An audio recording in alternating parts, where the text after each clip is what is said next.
Councilmember Diab. Present. Councilmember Perales. Here. Councilmember Espasa. Here. Chair Johnny Callis. Here. Well, quorum. Thank you. And we have a recommendation from staff to request a drop of and refer to rules item number 1, which is the City Council Policy, priority number 6, soft story retrofit. Can we have a motion to postpone that? I'd be happy to provide a little bit of background. So this is a council priority, and we were clear when it was prioritized, we would start work when we won the state grant. And we have not received word officially from the grant yet, so we're not going to be prepared to present today, but we fully expect to re-agendize this for sometime in the first half of next year. Chair. You need a Yes. motion? Yes, I do need a motion to drop it. And we're probably going to We have to discuss it next year re-agendize anyway. it. Yeah. We will, but technically you have to drop it because there's not another meeting under this work plan and So moved. re-agendize. Second. Councilmember Perales? Yeah. I'm just curious if you had an idea. When this grant might be awarded? I don't know if I have a lifeline here. I know we had expected it in the last couple months, and we are in communication with them, and we fully expect to be awarded. I can follow up and see if the staff has a sense of when, but I know we were generally comfortable that it would be back at this committee in the first 6 months Still of next expect it to be year. awarded? Yes, Okay. yes. So, thank you. That was it. All right. All in favor? Aye. Wonderful. Any saying no? All right. What I'm voting on. So to drop item number 1. Okay, on to the reports from our committee, verbal report on economic development activities. So Elizabeth has been doing such a great job. She creates this with the help of the team, but I'm going to ask her to do the verbal report. Thank you, Kim. Elizabeth Handler, Public Information Manager, Office of Economic Development. This month, we have a few but mighty stories, leading off with one of the products that OED is very proud of to be able to develop, to produce, is a report on the developments projects that are in the pipeline, that are added each day of the week, it seems. This is a report that picks up the activities since August, since our last report.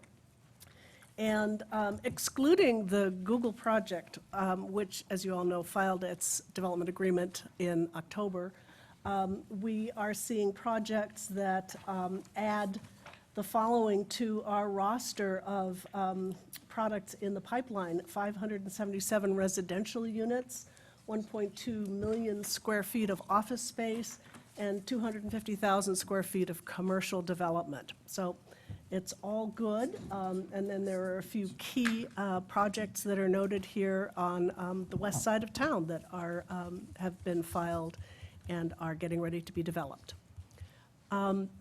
Again, in the development world, the first project funded and supported and spearheaded by the developer Jay Paul broke ground at the site of 200 Park Avenue, and there's a little picture there that I took from Google's Wayback Machine showing the very sad little former bank building that had been at that corner.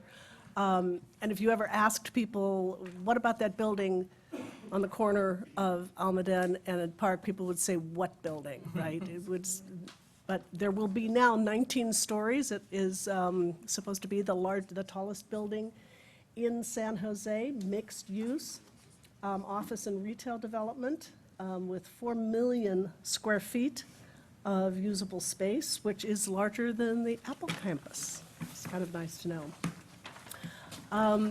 We are also happy to say that the manufacturing week activities for the city of San Jose were handled this year by MFG-SJ, Manufacturing San Jose. And we have a blog post about the activities that hosted 500-plus students from community colleges and high schools in San Jose to visit with major manufacturers in the San Jose area, including Jabil's Blue Sky Center, Green Circuits, Vanderbend Manufacturing, Fetch Robotics, BD Biosciences, Zoll Circulation, and Bestronics. And it was a very successful manufacturing week activity. We're so proud of these manufacturers that step up every year to show young people the future of manufacturing careers. We're also thrilled to have the opportunity with Councilmember Camus to welcome Living Spaces to San Jose. This is a very interesting business. It's privately held. They have 25 stores across Nevada, California, and Arizona. This is the only, the first of their kind of living spaces to be in San Jose. And they're occupying 2 stories of what used to be the Sears building on the west side of Oak Ridge Mall. And it was a very lively opening, and we appreciate the council member showing up for that. And then finally, a little update on City Dance. We closed out our 3rd year of City Dance in the beginning of October, and are excited to be able to announce that the city is going to be putting on another 3 years of the program. And this started way back in 2016 with the mayor and Councilmember Perales being asked by downtown employers for more activities that would help activate their employees after work and keep them downtown instead of just heading off to points north, south, east, and west. So City Dance has been very successful. We are going to be giving out some more statistics on the feedback we got and the surveys we got, but we're really pleased that we'll be going on for another 3 years. Thank you. Thank you for that report. And for everybody in the audience, whoever's watching, District 10 is definitely the place to get furniture. Yes, it is. We have Anna Furniture, Ashley Furniture just opened. We, of course, have Living Spaces, and we also have Scandinavian Designs. So we, Lazy Boy. And Lazy Boy, you're right, and Lazy Boy, and something about wood furniture too, and only thing we're missing is IKEA, so Just we're working on it. stay tuned. All right. We do have a member of the public who want to address this issue, Blair Beekman.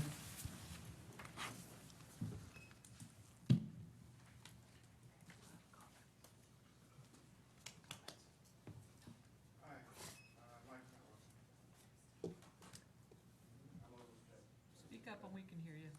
No, he needs to have the microphone. Yeah.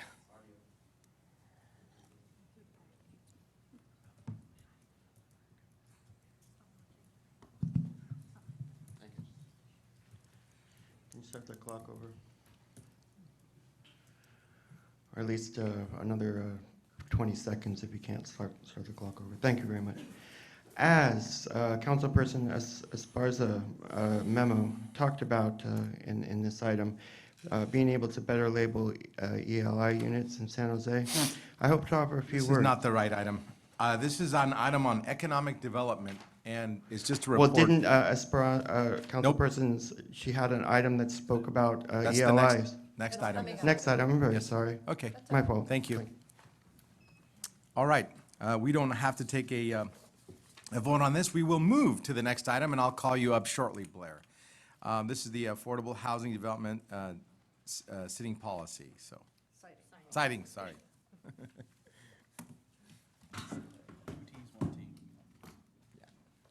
ESL.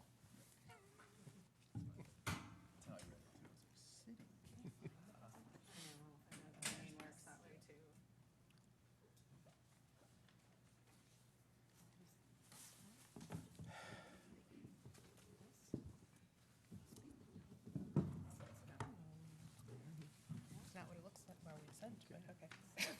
Great. This is not ours. So.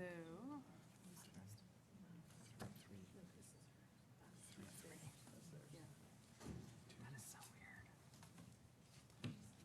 Two.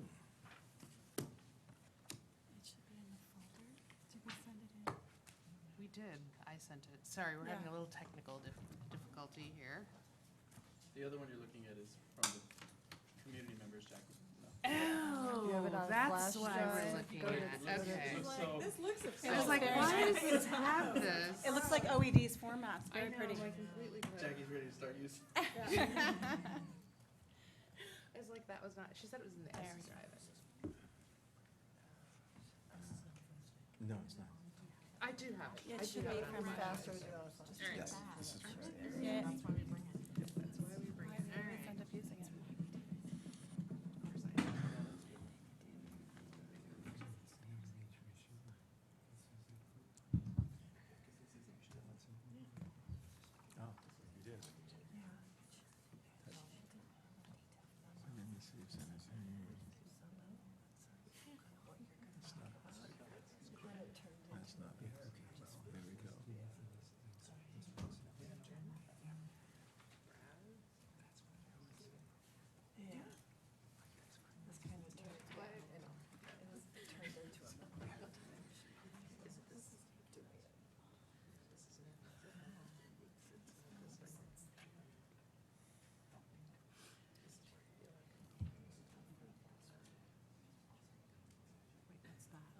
Is it the second to last one?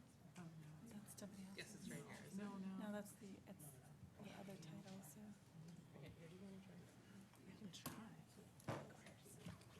All right, do you want me to just start without it showing up, or? Sure, we can go on to the other item. Everyone has copies. Yeah, why don't you start? and Okay. Can you go to the shared drive? Let me help you guys. This is USB, right? So it might be here. Yeah. Okay, I'll at least start with introductions while we deal with the technical challenges we're having. I'm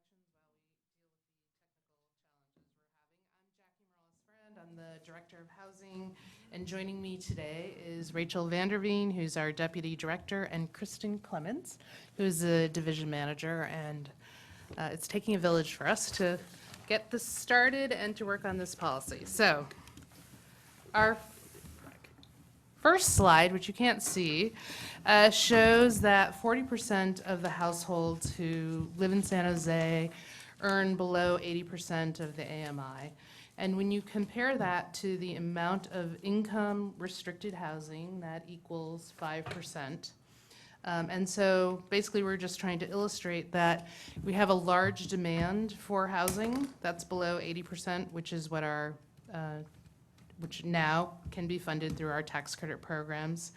And you can see very little of our housing stock is actually income restricted. You've seen this number before because we've added in the ARO units, which are not income restricted, nor do they have restrictions that tell us they have to remain affordable over a long period of time. And so this was just really to illustrate how little affordable housing we have in comparison to the need and demand.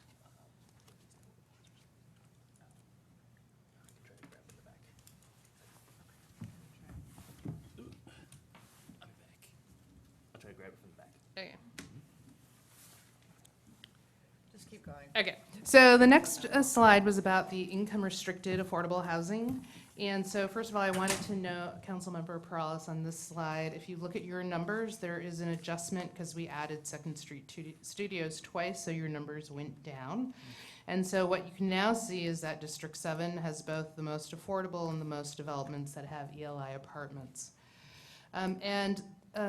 The ELI apartments are made up of two large developments that are in D7. Both Markham Terrace has a 303-unit apartment building, and Corte Terra is close to 200 units for senior housing. So they make up the majority of the ELI units that are in District 7. What this chart doesn't show is we have 1,000 units of housing that's between moderate income and low income that we still needed to clean up the data on. But that's why you're not seeing those moderate income units included in this chart.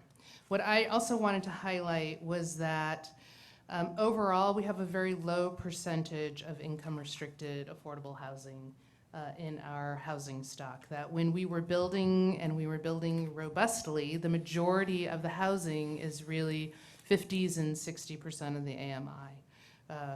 But again, just very little overall. of our housing is restricted to ELI. So I think the policy choice that you've directed us, which is to put 45% of our money towards ELI housing, creates both an opportunity and a challenge for us as well when we're thinking about siting in San Jose. Ah, perfect. Thanks. Keep going. So that was the chart. So I wanted to first just review with you what the dispersion policy was that we put on hold. So it was really a positive statement, policy statement, that basically said affordable housing should go everywhere in the city, and it should be welcomed in all city council districts. The goal was to balance and promote economic integration across the city.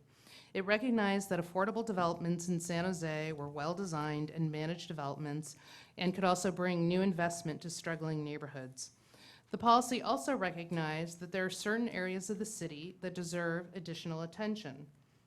However, it was clear that no area should be precluded from consideration as a site for affordable housing. It required that we carefully consider the impact of the affordable housing in the neighborhood when we cited affordable housing in or next to census tracts that have 50% or more of residents that are low income. And I think what was surprising to me when I came here was that the definition was low income, because when you look at the definition of low income, that's people who are earning between $73,000 and $104,000 a year. And anywhere else in the country, we would not have a problem citing people that earn this income, frankly, in any neighborhood. We wouldn't say you should think twice about it. So that was one of the reasons why we decided to put this policy on hold, was because we believe that the income targets just didn't adequately measure what we should be considering today.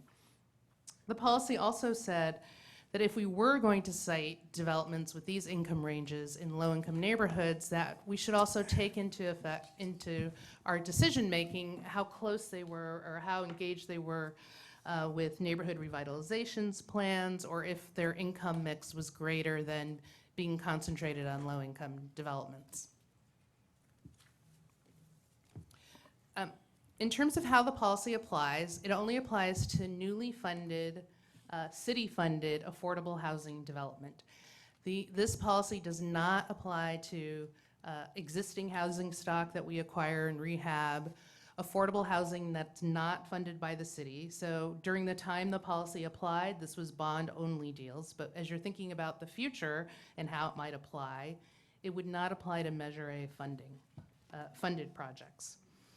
We also don't use it when we're making decisions regarding shelters and interim homeless solutions.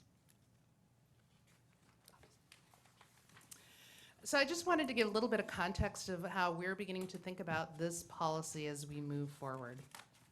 On your left, you see the infamous Cabrini Green Apartments. It is a HUD public housing project. And at its peak, it housed 15,000 people living in mid-rise and high-rise apartments with a total of over 3,600 apartments in one area. It represented what people thought was the issue of concentrated poverty. It was known for crime, gang violence, and neglected conditions. Generally, concentrated poverty is characterized by significant distress, discriminatory citing, long-term isolation, structural racism, chronic underfunding, and stigmatization. And these projects often contributed to this phenomenon. So the history of why HUD housing policy was concerned about where you cite was because of this phenomenon that had to do with public housing. Now that's different than the type of housing that San Jose has funded, which is, you can see here's a photograph or a drawing of some of our new affordable housing. San Jose does not have any public housing sites anywhere in the city. All of the public housing has been redeveloped under the Low-Income Housing Tax Credit Program. The Low-Income Housing Tax Credit Program creates affordable housing with lower market rents by offering tax incentives to property owners. Recent studies, so as we're beginning to look at housing policy now, there's been a lot of effort and discussion around where you cite affordable housing. And so there have been studies looking at how does low-income housing tax credit projects differ from public housing. And what they've been able to show is that tax credit projects have not been subject to the same types of patterns of public housing, including this legacy of isolation and disinvestment. Because typically, affordable housing that is invested with tax credits has benefited from consistent financing, and buildings tend to be well-managed and more integrated into the social fabric. San Jose has over 16,000 of these tax credit units individually. The other thing that has come into play recently was that in 2015, the Supreme Court heard the Texas Department of Housing and Community Affairs versus the Inclusive Communities Project case. The Inclusive Communities Project alleged that the Texas Tax Credit Agency had intentionally discriminated against African Americans by disproportionately citing its tax credit projects in majority-minority neighborhoods. For example, 92% of all housing units built in Dallas that use tax credits were located in majority-minority census tracts. The Supreme Court ruled that the policies that segregate minorities in poor neighborhoods, even if they do so unintentionally, violate the Fair Housing Act. This has resulted in many communities, including the state of California, looking at how we can incentivize using our tax credit program to cite projects in opportunity areas. And we're going to look more at what those opportunity maps look as we move forward in this. So as we're beginning to think of a new affordable housing policy, citing policy, we're looking at 3 areas that we would like our consultant to look more into. So one is we want to increase access to opportunity or high resource areas. So we want to ensure that we're putting more development in those areas. We want to limit development in what we're calling fragile neighborhoods. But we also want to have the flexibility to site affordable housing in fragile neighborhoods to promote community development. So it was that third element under the dispersion policy, if there were special considerations we should think about when we're putting affordable housing in more distressed communities. So the first one is these opportunity areas. The factors that the state of California is using to define areas of opportunities includes indicators such as low poverty rates, adult education, employment, job proximity, median home values, environmental factors, math and reading proficiency, high school graduation rates, student poverty rates, and finally, poverty and social and racial segregation. So they've actually done all this research, figured out what the indicators are, and they have a map, and we're going to show you that map shortly. The second factor, when we're thinking about what makes up a fragile neighborhood, many policies, in fact, most of the policies, use the poverty rate as a proxy for neighborhood quality. And there's, in fact, research that supports that poverty is a reasonable proxy for neighborhood quality. A neighborhood with high poverty rate tends to have a more distressed physical housing stock and also has a lack of positive influences on children and families and many other different neighborhood characteristics that make it challenging for families to thrive. So we looked at the current federal poverty rate, which is $24,900. And if we applied that poverty rate and called it the high poverty rate, we would only have one census tract in San Jose that meets that definition of where more than 50% of our residents fall below that poverty rate. And you can see it's in District 3, that one little red dot. However, if we expand that and we look at census tracts where 20 to 40% of the residents fall below the poverty level, we begin to see more census tracts, which are those that are in yellow. And again, you can see that they're mostly in District 3 and in District 7.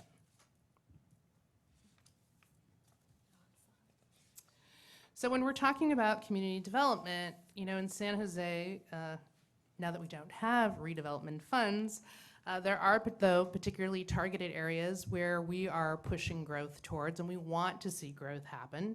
And that includes things like the Dearden Station and other transit places where we want to promote redevelopment. So if you think of those as those 3 basic areas that we want to explore with the consultant to help us figure out what those definitions should be, we also thought it was important for you to think about some additional factors that impact where we site affordable housing. So the first one, which is the fair housing, as you know, we've come before you because we are working on our fair housing plan, and we are going to use the data that we learn from that fair housing plan to inform this work. Land costs can also play an important factor as we're trying to figure out if the land is really expensive in certain areas, there is a trade-off there on whether we should purchase that and move forward versus going somewhere where the land is less expensive. And there are also constraints with the low-income housing tax credit program, because in order to qualify, you have to have transit and amenities. And we know that right now that VTA is actually shutting down some of the bus routes in the more suburban areas of our city, which would then make it very challenging for us to site there because we wouldn't be able to get, the project wouldn't qualify for the tax credits that it would need in order to move forward. So there are some physical constraints that we would have to overcome, or that we can't overcome because of how the program is structured. So we talked about that the state has created these opportunity maps, and you can see that the areas in red, which are in District 9, 10, 8, a part of 1, and way off in that little edge of 4 and 5, are considered high resource areas. And you can't see it very well in this map, but we're going to show you another map that shows you where San Jose is driving growth. Next slide. So as you can see, growth is kind of being driven all the way through 2, 7, 3, and 4, and then kind of outwards on 6 and the beginning of 5. But the opportunity maps and our growth maps don't align very well. And so that's going to be a challenge for us if what we're being asked, or what you would like to see, is for us to move into these areas. The areas will be difficult because we haven't identified areas where we need to grow in them. And more importantly, you can see this map, which is the yellow is all residential neighborhoods. So it's low density residential.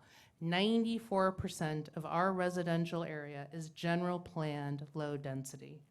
For us to have affordable housing, we need multifamily, higher density zoning in a general plan. And you can see we're extremely limited then on where we can go because the general plan doesn't allow us to go there. So this would be another constraint in terms of what would limit us in going into these other areas. So with that, what we plan on asking the consultant to do is to work on defining those 3 areas that we discussed with you earlier, and then to look at these constraints in order to create a new policy. So we're all ears today to see if we should make some adjustments to the RFP before we release it.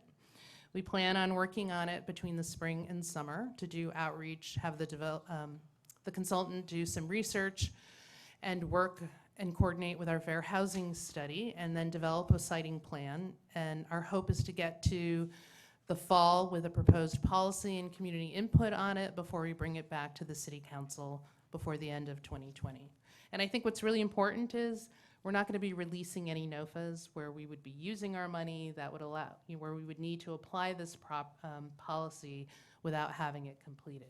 As you know, the money we recently released, it is very specific to areas where we want growth to occur. So we do have some questions for you to consider.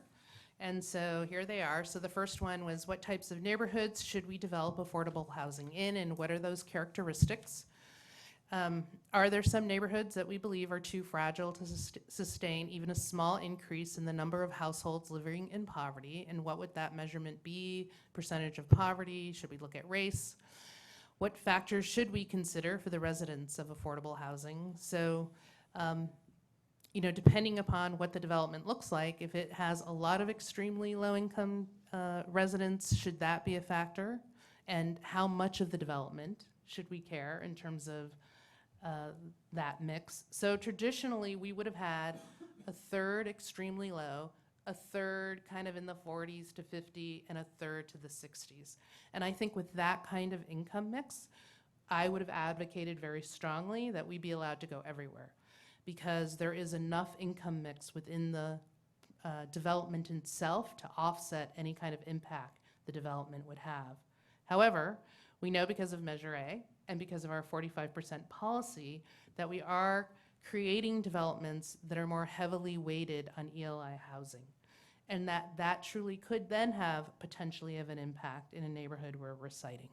So we want to be very mindful of the balance in the mix and its relationship to a neighborhood. And then lastly, what are the other characteristics we should be considering to demonstrate that a neighborhood is changing? We also know from our anti-displacement work that we have communities that are saying, please put affordable housing here because we know our neighborhood's changing and we want to have an opportunity to stay and live here. So there could be factors that we should be considering regardless of the mix that we want to be in there because of a changing demographic. So with that, we are open for questions. Okay, before we go on to questions, I'm going to ask people to line up and get for public comment. We'll start with Blair Beekman, followed by Lance Shoemaker, followed by Cindy Vincer. Okay.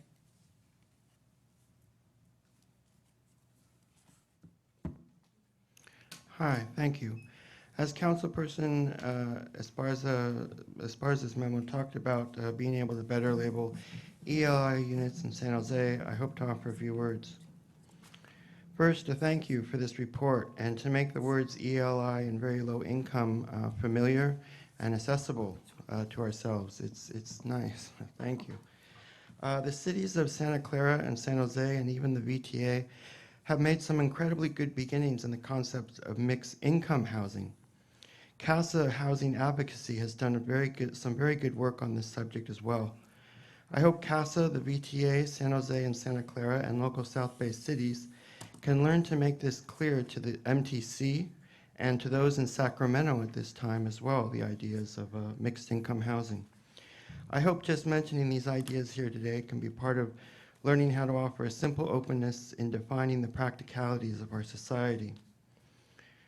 I hope we are all trying to learn that it does not have to be considered taboo, superstitious, poor manners and protocols to be able to more openly work towards and talk about in public the term and to use the terms extremely low income, ELI, very low income, VLI, and low income, and the term mixed income housing.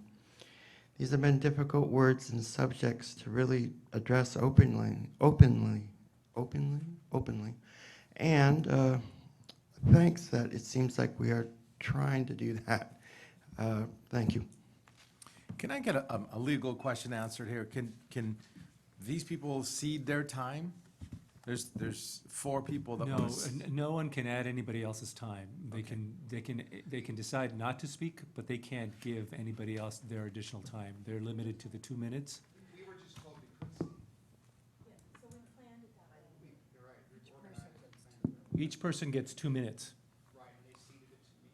5 people have ceded their. Well, that doesn't mean that you get 10 minutes. Each individual person gets 2 minutes. That means that you as an individual get 2 minutes. Okay, we were told by this individual that we could, and that's why we planned it this way. So that the presentation's not choppy, so that it I'm can going to just be flow. presenting this presentation. For the records, I would like to clarify that I ask you to ask the chair of the committee. No, I wasn't told that. Okay. I told you. There Of have the in the committee. past that the chair Johnny has Cummings is given the chair of the leeway committee. to allow an organization to have more time, but they don't automatically get to give their time to somebody else without the chair agreeing to a different arrangement.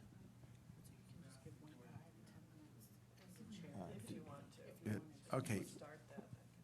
You know, I don't want to set necessarily any precedent here. I just want to see if the committee is concurring. This is not the way we do things. We only give 2 minutes at a time.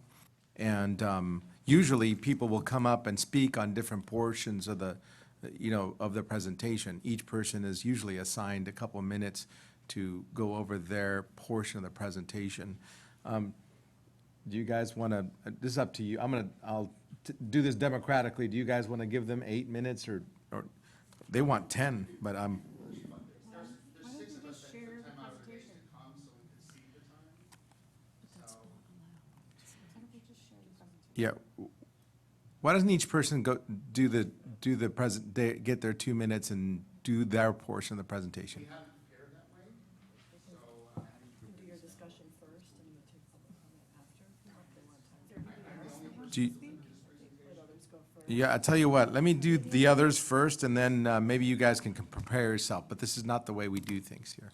Let me take Sonia, and then Richard Stewart. Oh, even more? Because I have 4 people already. So, okay. And then Tina Morrell. And Robert Stromberg. Do you want to come up? Can we get our presentation up, please? We'll do the, 4 of us will do that one presentation that we were just talking about. It sounds like we cannot do the seating of time, is that correct? That's correct. Okay, so 4 of us are going to do a presentation. So Tina, Is this the presentation? That is the presentation, thank you, thanks. I have 8 here, 8 cards. 2 will not be speaking. Okay. Just identify yourselves when you come to the microphone so I can mark it off. Thanks. Okay, hi, my name is Tina Morrell. I live in the Vendome neighborhood in District 3. I want to say thank you guys very much for your time today. Sorry about the little mix-up. So I am working with a group of community members. We all live in District 3. And we have concerns about what we're seeing as an overconcentration of housing in District 3. And that's a concern for us. And so we're here today to give you information that we've gathered, numbers, we've got some table data. And I do want to say a thank you to Councilmember Perales. We really appreciate the fact that you have stepped up and said, yes, we need housing, and let's do it in our district first. That's fine, we don't have a problem with that. But what we do want to see is we want to see a dispersion policy sooner rather than later so that it is equitably distributed throughout all of the council districts, the housing, specifically supportive, affordable, and low income. And also, we are very much aware that housing is needed. So this is not a yes, but not in our backyard. So I just wanted to put that in place. Okay, so the goals of our group are 2. We want to work with the city. We want to work with the city on a dispersion policy. And we want that dispersion policy to have a requirement in it that whenever there is a proposed development going through, that the decision makers and also the reviewers, they have to look at the density that is around wherever the housing is being proposed so that it prevents the overconcentration. So that's my portion of the presentation. Thank you very much for your time. Thank you. Hi, my name is Antonina. I'm from Hyde Park, and thank you for listening to us today. And for me, I want to start with this slide that shows the category of the types of housing that we're presenting today. It's affordable for low income, but it's also the supportive housing too. Next slide, please. So on this one is the table that we have of data that of all the units inside the city of San Jose broken up per district. And a unit to us is a studio, 1-bedroom, 2-bedroom, or 3-bedroom apartment within a particular site. And the source of the data will be found on page 22 of this presentation. Next slide, please. This is actually where the sites are in the city of San Jose, and you can see where the concentration lies too. Next slide. I'm going to go through these district maps quickly. And so you got District 1, District 2, District 4, District 5, District 6, District 7, and those 2 have about 3,500 units each throughout their area. District 8, District 9, District 10, and District 3, which has more than 4,500 units within that area. Next one, please. So the table of affordable and supportive housing units counted within the city of San Jose. You can see the top 3 there are District 6, 7, and 3, which take up about 60% of this type of housing within the city of San Jose. These numbers reflect housing units already accepting subsidized applicants. Next one, please. And this one here, we've separated out the supportive housing, which is the special population that you have. And the top 3 districts have actually 90%, more than 90% of this type of units within their particular district area. And this data does not include any shelters, too. Thank you. Thank you. Hello, my name is Cindy Vincent, and I'm a resident of the Hyde Park neighborhood. And I have 2 minutes to make one very essential point. And that's basically that the high concentration of affordable and supportive housing has stress and impact on communities. And Robert Friant wrote an article in Wired magazine in June of 2018 where he talked about the concentration of poverty. And if you put all of the affordable housing in one place, you end up with ghettos, which was highlighted in the last presentation. Next slide. And Margaret Wurstel, in her very interesting article, A Sound Approach to Relating Social Service Facilities, said that the concentration of services and facilities can overwhelm the carrying capacity of a neighborhood. And that's really what we're trying to address, is the carrying capacity of a neighborhood, and that economic demographics begin to deteriorate. And so what we are basically saying is the challenge confronting government leaders, you in effect, is to provide humane, dignified, and comprehensive solutions while at the same time ensuring healthy urban environments. And so we strongly believe that strongly believe that a policy, dispersion policy, is essential to do that. And I'm kind of saddened to hear that it's being postponed for yet another year when housing is being built as we speak. This is so urgent and so needed, and we are seeing the impacts in our neighborhood. So I'm asking our leaders to hasten this kind of policy. I'm Victoria Takeda from Japantown Neighborhood Association. The committee believes that homelessness and affordable and supportive housing, the crisis is a citywide issue, and that in order to address it, we think it will take citywide solutions. Where did we get all this data from? There's a huge amount of data, and 2 individuals on the committee, Sonia and Antonina, waded through a tremendous amount of data in order to bring those tables to you.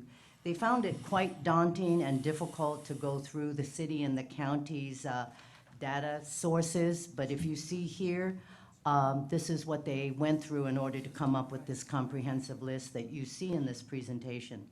Who are we? We're a dedicated group of community stakeholders working to create awareness of the urgent need for equitable dispersion of affordable and supportive housing and their related services throughout the city of San Jose. On our committee are people who represent Hensley, Vendome, Spartan Keys, Northside, Horace Mann, Hyde Park, and Japantown neighborhoods. We're a broad cross-section of neighborhoods that represent District 3. We reached out to other neighborhoods, but we're not as lucky to bring more individuals aboard. But we thank all individuals from all the various neighborhoods who have put in a great amount of time to bring you this presentation. And it gave us an opportunity to once again work with one another to solve issues across our neighborhoods. Especially we want to thank Antonina Attire and Sonia Liu. These 2 individuals put in a vast amount of time to bring you the graphs, the tables, and the data that you see in this presentation. So thank you. And so I want to leave you once again with our goals. We don't want the city to stop building. We don't want them not to address this issue. Thank you. But what we want is the 2 goals that are stated there: equitable distribution and to Thank you. consider density Thank you very when much. you're reviewing the new projects. Thank you so much. Hi, my name is Lance Shoemaker, and I'm the president of the Hensley Historic District Neighborhood Association, and I'm one of the people who've been working on this project since last summer. A few things I just wanted to mention. We've done this presentation to a few different neighborhood associations and to our district's CLC meeting. And sometimes we hear an issue from and a question from other council districts, which is, well, you need the housing there because that's where the people are who need this kind of housing. And in particular, we're talking about supportive housing. And I don't believe the presentation of the housing department addressed the siting of supportive housing. But as we saw in the statistics on the wall, approximately 45% of all supportive housing units, and that's already approved supportive housing units, are within District 3 alone. And that doesn't include the proposed supportive housing project at 4th and Younger, nor does it include the proposed housing that the Salvation Army is planning of 300 units in the north side of District 3. I wanted to point out a couple of things. So we told this is where the people are, that's where the needs are. Yet Spotlight Magazine last week had an article talking about the new PATH project at 2nd and Julian for supportive housing for people who are homeless. And they talked about the first 2 residents of that new project came from an encampment in Morgan Hill, and the operator of that facility did outreach to encampments in Morgan Hill to bring them to a supportive housing project in downtown San Jose. We don't quite understand why there was outreach to Morgan Hill to house people in downtown San Jose. Additionally, at the West Valley Library last week, there was an advertisement in the bathrooms letting people know that there are mobile shower units and that if you want a mobile shower to come to the District 3 Northside Community Center. We don't quite understand why are services being offered for homeless individuals in the West Valley to come to downtown San Jose for those services. So we are quite disappointed that it's taken 11 months to come up with sort of an interim policy. We were hoping that, given all the development that's occurring, that the city would have expedited this. We're also disappointed to see that the proposal doesn't address supportive housing. Thank you. I wanted to see if Victoria is, did you want to speak? She spoke. Oh, you spoke, okay. Sonia? She spoke. Okay. Hi, I just wanted to add that based off of the county data that we saw over last week at Japantown's Neighborhood Association meeting, they indicated about 2/3 of the homeless population was in San Jose countywide. And so it begs to question, how come they were outreaching out in Morgan Hill then, if there are that many in San Jose that need housing? So, thank you. Thank you for that question. I'm sure we will get to that. Richard Stewart, you're waiving your time? Okay. Robert Stromberg, followed by Susan Price. Good afternoon. So happy to be here. Thank you to staff for a really great report. I can tell that there's some good work that will be coming in the future. We submitted a letter on this item, and I just wanted to highlight a few of those individual points. One is to assert our belief that the objective of a new affordable housing siting policy must be to accelerate the production of more affordable housing throughout our community. Residents in many parts of our city lack access to affordable housing options. If we are to truly build a healthy and equitable community, we must take steps to ensure that more of our neighborhoods contain quality, affordable housing opportunities. It's critical that we develop a policy that will facilitate the construction of more affordable housing in many more locations throughout the city. In addition to this policy, we urge the city to explore potential policy and land use changes that would allow the expedited development of affordable housing on any site near transit, services, and other amenities. Destination Home stands ready to work with you in the development of this new policy, including through the work of our Housing Ready Communities initiative to educate and engage neighbors to create healthier, happier neighborhoods throughout San Jose for neighbors who currently live there and new neighbors to come. Thank you. Thank you, Robert. Susan Price, followed by Matthew Reed. Thank you. My name is Susan Price, and I'm glad I came today because I learned a lot of information that I didn't know before from both presentations, the cities and from the this group over here.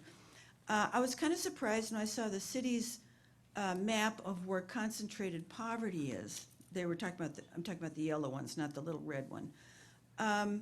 Because it didn't extend down below 280 to my neighborhood, where my neighborhood, we have one of two crime hotspots in West San Jose. The other one is Cadillac Winchester. This one's called Fruitdale, but it's really Richmond Minker Apartments, which several of us just gave Dev Davis a tour of Richmond Minker Apartments yesterday and gave her some crime stats and things like that. And we've been very welcoming of, there's a supportive housing going on at Lee and Southwest Expressway, and a proposed one at Emmanuel Lutheran Church on Moore Park in Lee, which I support that. But I'm getting a little worried now about concentration of poverty in this little small area. And our school already has 68 or 70% free and reduced lunch. And despite the fact that we get 25% of our because it's Spanish immersion, we get 25% of our families from outside of the district. That means all the rest of the kids in the neighborhood are considered poor. My comment is just, I think that you should look at your maps, because I'm not quite sure. Maybe they need to be a little more finely grained. Thank you. Matthew Reed, followed by Mary, Helen Doherty. Yeah, thank you. Good afternoon, Matthew Reed from Silicon Valley at Home. I want to thank staff and for council members to get this item moving. I know it's a lot of work ahead, but it's an important discussion. We see the real challenge right now is to get the affordable housing that we need in this city. And we know that we need more housing everywhere. This is going to be an even greater challenge when the next round of RHNA goals come out and we have to figure out how to redo our housing element to find new locations. And so this is a timely discussion. We also see this as an opportunity. We think that this is an opportunity for a generation of community and political will to increase opportunities for affordable housing throughout the city. The great news is that our affordable housing development and management industry is remarkably good at what they do. In fact, the challenges are often in the private market properties with high concentrations of lower income people that are poorly managed. We build and have always built affordable housing that is an asset to our neighborhoods. If anybody's interested, I'd be glad to put together a tour of affordable housing developments in the city. If you've never done that, it is, even for me, it was a mind-opening opportunity, because not only can't you tell which is market and which is affordable, but often the affordable ones are the best managed properties in the neighborhood. This is a challenge. I understand the concern. What we know is that the concern happens before we build the projects. And what we need is the courage to go ahead and know that once those projects are built, they will be an asset to our communities. Thank you. Thank you, Matthew. Mary Helen Doherty. I'm with the working group with PACT, and thank you to the staff and council for your continuing effort to explore so many creative opportunities and to make sure our diverse families can continue to be here. We support that 45% of affordable housing be built for extremely low folks, and appreciate the balance and mix that was noted as a challenge. A beautiful economic and culturally integrated neighborhood is a benefit to us all in San Jose, and a heritage we would love to see continue. We continue to seek and hope there'll be additional opportunities for the community to have input with the consultant that's hired. This is a very important policy that affects so many folks within the jurisdiction of the city. And we'd also like to note that the dispersion of affordable housing is a really issue that creates a lot of fear in neighborhoods, and we appreciate the work Destination Home has been doing to create conversations, and hope that more opportunities and strategies will be explored to get people to sit down and talk to each other about a economic and culturally integrated neighborhoods and how that benefits us all. So we hope some additional creative ideas can come, like the one that Destination Home has created and beyond. So thank you again for your work, and we look forward to continuing to work with you. Thank you. That's the end of public comment. Did I miss anybody, or did I mark anybody that wanted to speak that didn't speak? Okay, we'll move on to the council discussion. I do have, okay, Jackie wanted to speak. There was one other factor that I forgot to mention that I think is important before you all start your discussion, which was just reminding you that because this policy only applies to city-funded, so Measure A has funding, and as a result of state laws that have passed, that are really moving local control to the state level, there are going to be times when, if something is zoned residential and we're not funding it, the law states that we can't deny residential development from moving forward. And so I just wanted to keep that in the back of your mind, that if a site is coming forward, there's no city money, it's Measure A money, we would not have an opportunity to apply this policy because it's new state law. Yeah, I understood, and there's a lot of state laws that are making these decisions for us, and hopefully the audience knows. I'm actually very concerned about one of the questions. Is it our people that are going out to Morgan Hill to talk to, or is it the county's people that are going? Is it? Yes. So how we work with our affordable housing and permanent supportive housing is that we do everything in a coordinated method. So San Jose's outreach teams are not going to Morgan Hill, but we have outreach teams throughout the county. And how we place people is through this coordinated assessment. So whoever is the most, who has the highest score through this VI SPDAT, where they do this evaluation. So it's based on time on the street, disabilities, need. So it results in a score, and the highest scoring people are the ones that are served first because they are in the most dire situation. Yeah, but I thought we had, especially with projects that we're funding in San Jose, don't we have a priority? At least the ones that I thought we were approving had a priority for San Jose folks. So because of a fair housing concern, we can't give a priority to San Jose residents or people who have been in San Jose. We do make additional outreach efforts at the time that an affordable housing development is going to open up, to do outreach to the surrounding community to make sure that all the homeless people who are living in the area have an opportunity to sign up to be on the list and to be evaluated. That is a priority. However, the development itself cannot prioritize people who are housed. We can do that for our interim housing solutions. So for those, we are allowed to put it a priority and move people in. But for the permanent, we cannot. That's interesting. I am, and I know that the county does a lot of work with funding many of these projects, but I have been disappointed that they have not identified properties of their own, especially over the last 3 years where they have already known that Proposition A has existed. And I find out, is it a couple weeks ago that they finally are starting to look at, are they finally starting to look at their own properties? Yes, they do have a development in D3 downtown. Yes, and they have a very large development that is opening up in D7. Anything out of our San Jose area, like for example, Morgan Hill? Are they doing anything out there? Yes, actually, they have permanent supportive housing developments throughout the county. Yeah. The city of San Jose is not the only city that has developments. Yeah, they exist throughout. I just want to make sure I heard an announcement that they are looking at properties of theirs. I think Cindy Chavez made that announcement a couple weeks ago.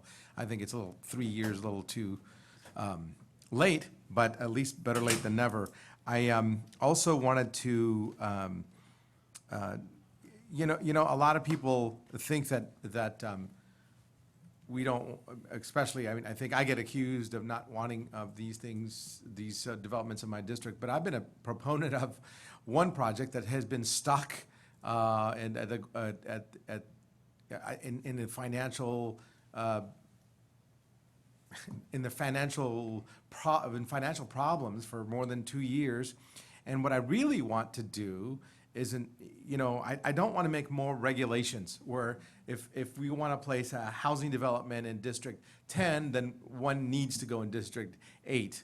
That I'm hoping that is not going to be the goal here, because I'm very much in favor of 2 projects in my district that are going to be way out of line with the current zoning of, it's currently 2 stories, where I've approved a 5-story building in 2 different sites so far.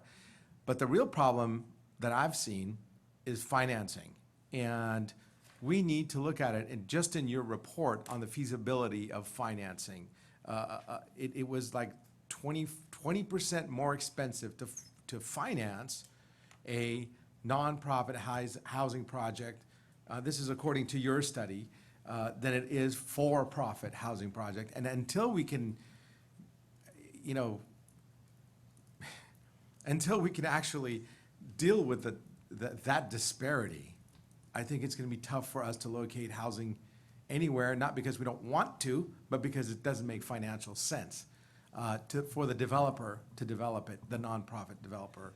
And so I'm hoping that Jackie, that your office is going to be looking at ways to, I've thrown you my own way, and you've thrown $10 million at it. We can actually buy housing instead of developing it from scratch. And I'm going to continue harping on that. There are projects that we can buy everywhere, throughout every city, and create dispersion just by buying instead of building. And I think it's important that we make that a priority, not just looking at this dispersion policy, because I think that every policy that comes into place actually makes it harder. Every regulation makes it harder to build. And I don't want things to be harder to build. I just want us to start working on streamlining financing, streamlining the way we instead of building to purchasing. This is my comments. I know there are more comments than questions. I appreciate that. So the one thing I did want to just clarify, because I didn't want to leave it in the room, the overwhelming majority of the developments that are opening up in San Jose have people who have been connected to San Jose that are Yeah. living there. Yes, and I've seen the reports from the county where it says, 82% of the people, or 82 or 78, I don't remember which number were domestic from Santa Clara County. But it also means that 22% are not from here, and that's 22% of 7,000 people is quite a major figure. And I don't necessarily, this is a topic for a different time, but you understand my goals is to streamline the process so that we could just buy housing instead of financing it, because that's the fastest way to get it done, and it actually will take care of this dispersion policy all at the same time. Anyway, I wanted to let Pam Foley speak first.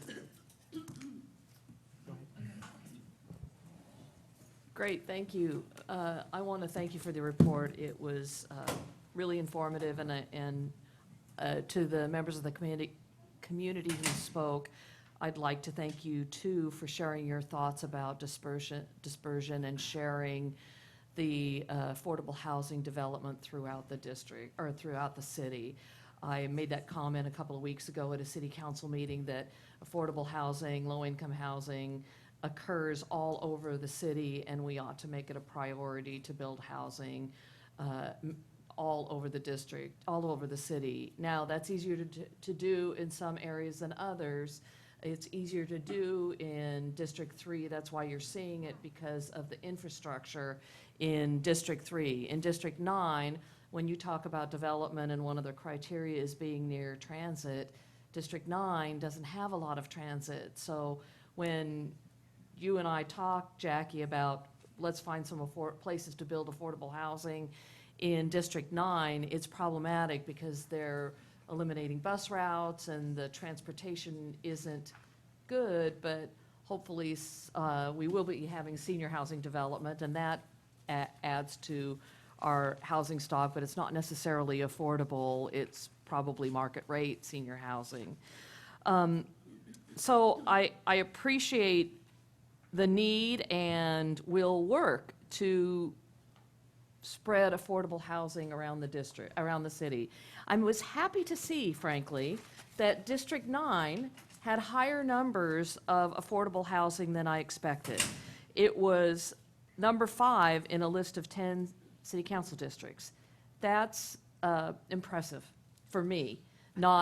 I know it doesn't meet District 7's numbers or District 3's numbers, but it's more than you would anticipate in District 9. So I was actually happy to see that.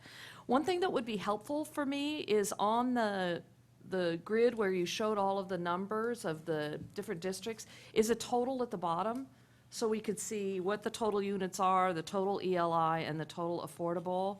That just gives me an idea of, I have the percentage, but it gives me an idea of what that really means in relation to each other. In comments to Councilmember Camus about the cost of building affordable housing versus market rate housing, it's comparing apples to oranges. They use a different financing model. Market rate lenders fund market rate development. Affordable housing developers put pieces of funds together, and some of those funds are more expensive. Plus, we learned a couple of city council meetings ago of the environmental issues that have to be taken into consideration, and other issues that make those units a little bit more expensive. Buying versus rehabbing, when you're looking at units, I would think that we are always looking for opportunities to do either. That if there is a hotel project that is already in place that we can rehab and create housing there, that we would be looking at those opportunities. At the same time, if there's a piece of vacant land that we would be considering, how can we make that an affordable housing development too? I know there are affordable housing developers who do not use city funds, who are building housing in other areas in the city, but and a lot of them are used accounting funds, so these numbers won't even apply, or the dispersion policy wouldn't apply because it doesn't relate to anyone who's putting funds together. Is that correct? So if they're getting part of Measure A and part from the city, Right, because the policy is used for the city for where we're funding. And so, again, because state law says if it's a residential development and they receive their funding from the county, there would be no mechanism by which the city could deny the development coming into the city. That would be the challenge, right? So the new policy we're proposing, and it applied the same way for the dispersion policy, it's for city-funded developments. Right. And clearly, we do not want to build anything that looks like Cabrini Green or become something like Cabrini Green. The idea of having diverse income populations living together is beneficial for everyone from an economic standpoint, and also creating a variety of education backgrounds, career backgrounds, wealth backgrounds is really helpful in such a diverse population that is the city of San Jose. So I'm all for figuring out how we can do this better throughout the city. I don't have any answers to your big questions, and those are big questions. They're huge. But if I do, I'll think about it. I'll let you know. Okay. I just don't at the moment. And some of my colleagues, what they say may trigger some thoughts in that regard. But really, really good report, and I look forward to your consultant's report. Thank you. Councilmember Esparza? Sure. So I wanted to start off by pointing out that the original dispersion policy was developed by then Councilmember Blanca Alvarado, who was the council member for East San Jose. And it was born out of her concern that we would in effect create ghettos in low-income communities. And I'm sure she can share her feelings with me, but it's something I have talked about with her as well, and what made her push for that, that was in her mind. And so we fast forward and we put that on pause, and then what do we have? We have a higher concentration in low-income communities. And so I know that my office has certainly been asking for quite some time in terms of some data around the dispersion of affordable housing by district, but also the type of affordable housing. And so today, we were able to review the most updated numbers in your presentation, which for folks that are watching are a little bit different than what was in the supplemental memo, which was a little bit different than what was in the memo. So to me, that tells us we need to use the data, and we haven't really been making data-informed decisions. But in looking at the presentation today, District 7 has the least number of housing units overall and the largest number of ELI units and the largest percentage of affordable units by district. And this is a district that has a large portion of the actual district. Once you take out the industrial area and open space, large portion of the district is low income. And according to Housing's own map, District 7, and surprisingly only District 7, so has the highest segregation and poverty within the city. And so this is what equity is about. This is what we're talking about in the district. I have been, in my search for data, I looked at the total housing units and the total market rate units by council district within the city. My apologies, this was, I think from OED that we were able to get this, and I noticed the numbers that we got were 65 units off, but the numbers and the trends are pretty much on par. And so according to the numbers that we got, District 7 has, again, the least number of housing units in the city at 28,751 according to OED, or 28,816 according to the housing presentation.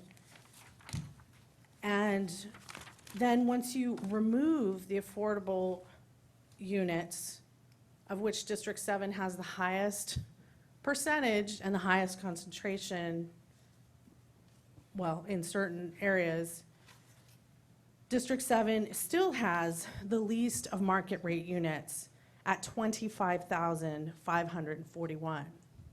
So what this data is showing me is what type of city, what type of neighborhoods are we creating? Blanca Alvarado's fear is coming true, certainly when it comes to District 7. And this is the type of data that we need to look at. I actually found it pretty eye-opening as well in looking at the overall number of market rate units by district. Once you subtract affordable housing, it goes from 7, 8, 5, 2, 10, 4, 3, 9, 1, and 6. This is the type of information that, one, needs to be data informed, and two, this is what equity is about. This is what we're talking about. I'm a former school board member, and school bonds are paid for by parcel taxes. And it's been an issue. I'll tell you, when I was on the Franklin McKinley School Board, we used the very last of we didn't hit our full bond capacity, and we used the last of that money to update Franklin School, which hadn't been updated since 1956. And so it's an issue for an entire community. So having said those things, I wanted to move on, and I wanted to address two things that were brought up today. First off, as District 7, Renaissance Place is a county-funded, county-built facility on county land that will be opening in District 7 this December. So the county is building on county land, and it's 160-ish units, 162 units, so it's quite large. The other thing I wanted to bring up about buying housing developments and rehabbing them. So one of the lessons we have learned, especially in District 7 the hard way, and I'll bring up Markham Plaza, which is between Markham Plaza 1 and Markham Plaza 2, that's 300 units. Again, 300 units in a low-income community that was built at a time when we did not have services on site. We didn't have a lot of the security on site. We didn't have sort of the entrance and egress that we have learned that we need. It doesn't have all the things that Renaissance Place will have when it opens in December. And so I'll give you another example. Kurtner Studios, which is technically in District 6, but very close to the border of District 7, that was not built to be what it is now. And in fact, it will be undergoing some rehab so that the types of services for folks who are extremely low income or who need permanent supportive housing can be incorporated into the design of a building. So I kind of challenge the fact that we can just buy a building and then turn it into permanent supportive housing, because there's a lot of work that goes into that. So I did want to address that. So I have 2 points. One is the timeline. So originally, the dispersion policy was going to come back to committee before the end of the year. And I think at the last committee meeting, we asked to have a little bit of extra time taken so that we could incorporate some data. And now it's coming back as fall of 2020. And so my question is, why the extra year? Well, we just wanted to make sure we have sufficient time to go over all the data. And because we don't have any plans to do any additional funding between now and when we get this done, and since our funding is the only thing that this will apply to, we wanted to make sure we took sufficient time to make sure that it's done well, because we think the questions are big in terms of what this means and especially defining all these things. I think we have to get some community agreement about what it all means, and so we thought it'd be worth having the extra time with a commitment. We're not moving forward in funding anything that could be potentially impacted by this discussion that we're having here. So there will be no NOFAs or properties converted or anything like that until fall of 2020? So we currently have a NOFA coming out that we took to the city council, and we acknowledged we were not going to have a new affordable housing siting policy. And so the NOFA is very clear in the areas where we can fund. So I believe the areas are Diridon, North San Jose, and transit areas. All right. I think it's notice of funding availability, sorry, for folks that didn't know. Do you want to explain what it is? Yes, so a NOFA is how we fund affordable housing developments. It's when we released $100 million, and in that case, we used the Housing Authority's definition of concentration, so they use a 20% definition. So I just wanted to be clear, the reality is when we stopped using the policy was really when redevelopment money went away. There was nothing, we hadn't really been funding anything because we didn't have any funds. So we were pretty consistently funding via the policy and put it on hold when we realized we now had a new general plan 2040 that really dictates where we're going to go, and it's completely inconsistent with this. And then the numbers. I don't think we're talking about low-income people who earn $70,000 to $100,000 a year, which I don't think we would want to limit where they go. So I think there is a particular income level where we're concerned about it's extremely poor, and it's going to really exacerbate a particular condition that already exists in a neighborhood, and we have to define what that condition is and what is the condition within the neighborhood. We have to get some consensus around what that means. So, yeah, for me, I mean, I'm, again, speaking from experience in District 7, particularly on some older buildings, where they do exacerbate conditions in a neighborhood. And that's just the reality, and our job isn't to point fingers, but it's to make it right. And so there are some issues that, the Markham Plaza residents have reached out to me Yeah. about their concerns, Sure, right? Markham Plaza Well, is- let me finish. So Sure. I'm using it as an example of residents of a facility that is outdated, and I understand that doesn't apply, but we're talking about these questions, right? And so it's a building that is old, that has some issues that have created neighborhood issues, and so now there's new funding that is fixing it. But what I don't want to minimize is the fact that there have been some issues in the neighborhood that everybody is now working on fixing. And so looking at that is an issue. Right, so, and that's why I wanted to say that both Markham and Kirtner are excellent examples because they are not low-income housing sites. They are both sites that have 100% extremely low-income residents that unfortunately during the time period didn't get the adequate services that were needed. So I think they are good examples, but they are not examples of low-income housing. They're examples of exactly what we're talking about when we have, a large 300 is a large amount of people all in one income level that are all extremely poor. Because if we pulled the data of people who actually live there, it's even lower than 30%. So I would agree with you. That's kind of a lesson learned, both Markham and Kirtner, of what we need to do better because we didn't do it very well. And to your point, so when we pulled up in my memo, and I realize the numbers are a little bit older than what's in your presentation, but getting back to the point of dispersion is at every income level, there should be a dispersion of all the income levels. And not to pick on anybody, but just to use as an example, District 6 does not have, it's high. So to Councilmember Foley's point, like it's not, it's not Councilmember Camus's district. But Don't want to pick on anybody, right? Yeah. Yes, thank you for Don't that. wanna Not pick picking on on anybody. anybody. But it's, it's in the middle of ELI units, but it's on the high end of LI, and so, of low income.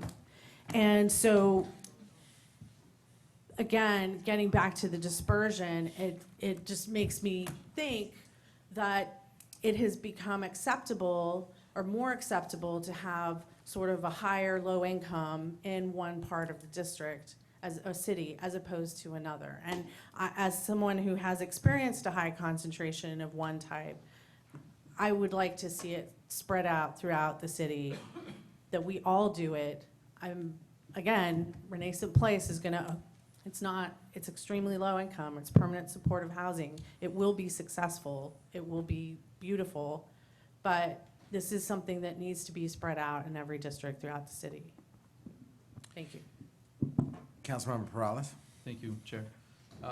So thank you as well, staff, for the presentation, and to our community members who came out and the presentation that you provided, and being willing to work on the fly here to provide that. I want to echo one comment, which I appreciate that my community members from District 3 have shared.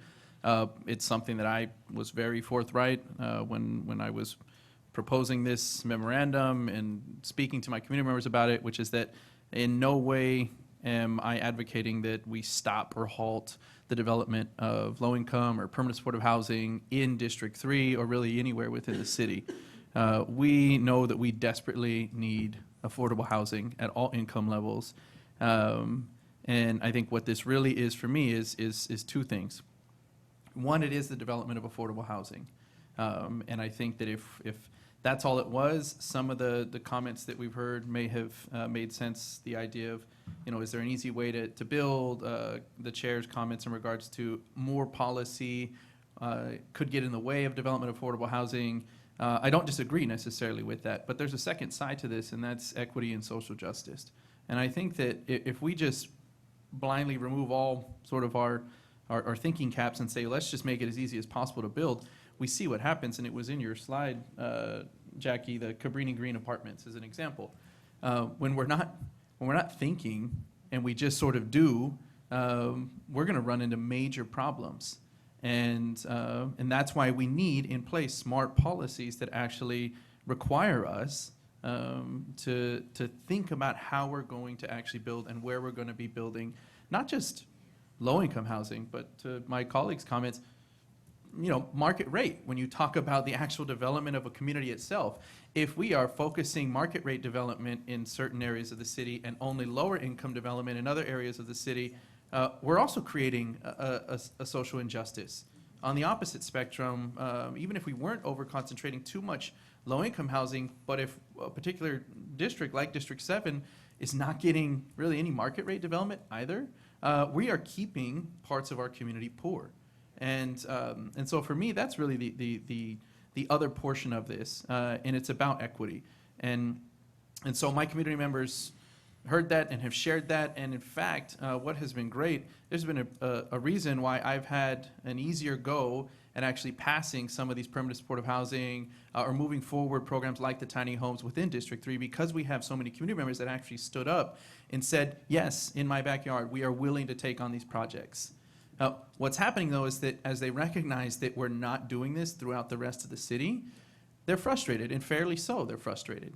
And so I'm not even necessarily hearing what you may hear in other parts of the community where people are just saying, just don't do it here, and they don't really care where we do it. District 3 residents are saying, go ahead and do it in here, in our backyard. We're willing to support that. But God forbid, start to do it some other places too. Start to build this much-needed affordable housing that we need so desperately throughout other places of the city. And if we can't, then what is the problem? And what are the challenges? Why is it potentially not as equitable or not as fair? I also do think that the reality is that certain places of the city, like District 3, should have a higher share of lower income housing. Indeed, today we have some of the most homeless population throughout the entire city. And that's why I'm using the word equitable, because I'm not necessarily saying we need to have the same number of affordable housing developments going up throughout the whole city. Absolutely, it should be equitable. But when you look, I think, at the numbers, and maybe you can go back to that slide, Jackie. When you look at the numbers, I by no means can we pat ourselves on the back and say we're equitable. And I think, in fact, as Councilmember Esparza said, indeed, what we have here is a realization of what council members maybe in the past had been afraid of, that we were going to get to, was this inequitable development or dispersion of lower income development or low income housing, and the lack of investment, whether it be in community assets or services or even market rate development specifically throughout the entire city, creating these pockets of poverty. And so for me, that's, I think the gist of sort of where we were going. I want to get to some of the recommendations, and I know that if you don't mind going to the slide 5,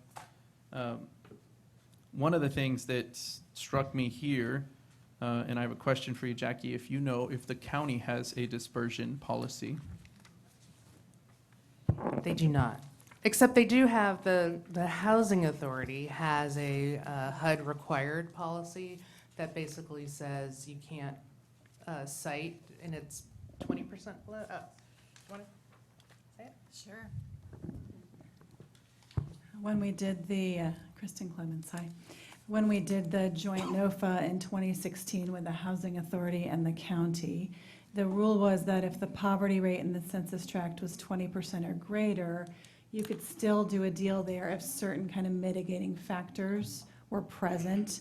And so, number one, neighborhoods would be showing signs of revitalization through movement in their data on poverty or educational rates, for instance.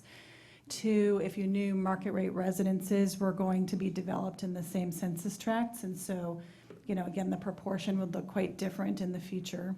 Or three, if there were neighborhoods in which there are high public and private investments in retail or commercial were already occurring or are going to occur. So really that's about job opportunities for the residents. So that is something that the Housing Authority is bound to follow, and we can certainly go back and look at the developments that the Housing Authority is funding to actually make sure that that particular rule was followed, especially now that we can see in the map where those areas would have met the definition. So we have the information, we can certainly double check. That would be the last the last 10 or 11 projects that we're funding. I think it'd be worthwhile to check, but at the same time, I think there's some very gray language in there when you talk about signs of revitalization. If a project like this would show signs of revitalization of a community like this, I'm assuming you could find that in any sort of area of the city, or you could try to make that claim. So I have concerns, I guess, just in general about that, but my main reason for the question was that if indeed our own policy is going to only apply to our own funding that we're putting into projects, but yet we know that that's not what's causing potentially an overconcentration of this type of housing in parts of the city. It's certainly not just the city's funding or funded projects, as we're talking about today in regards to county-funded projects or nonprofit developers that are citing locations themselves. And so for me, that would be a key part. And look, I was going to say and try to make a motion to make you move faster on getting a policy, because I do think that, I was hoping we were going to be discussing a policy by this time and then maybe deciding on something at the council, shortly into the new year. Now it sounds like that's going to be a whole year delayed, as we'll be discussing a policy next fall and then probably won't be coming to terms on an agreement with the full council until the end of the year at best, and maybe even a little worse till 2021. And so at the same time, I want to encourage that. I also want to make sure that this is something that is valuable, and it's not just sort of a going through the motion and saying, hey, we tried, and really it's not valuable. Because again, this is not about specifically projects in one area of the city or another. It's not about just my district.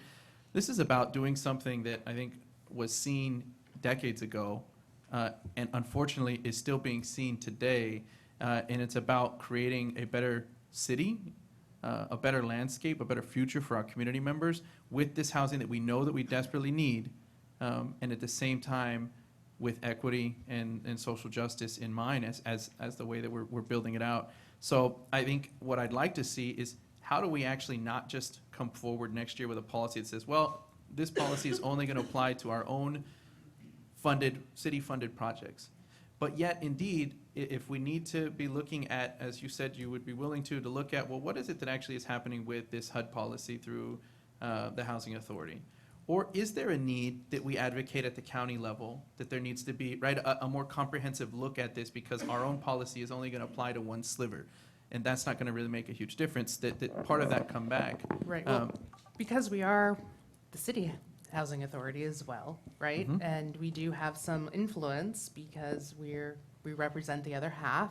That is certainly a message I can bring back to the housing authority, is we would like to be working more cooperatively in creating a policy, because, it is likely, if we can't convince the county, we could certainly influence our own housing authority to actually try to implement something. And most of those, Measure A is receiving housing authority vouchers, so it would, in effect, influence that.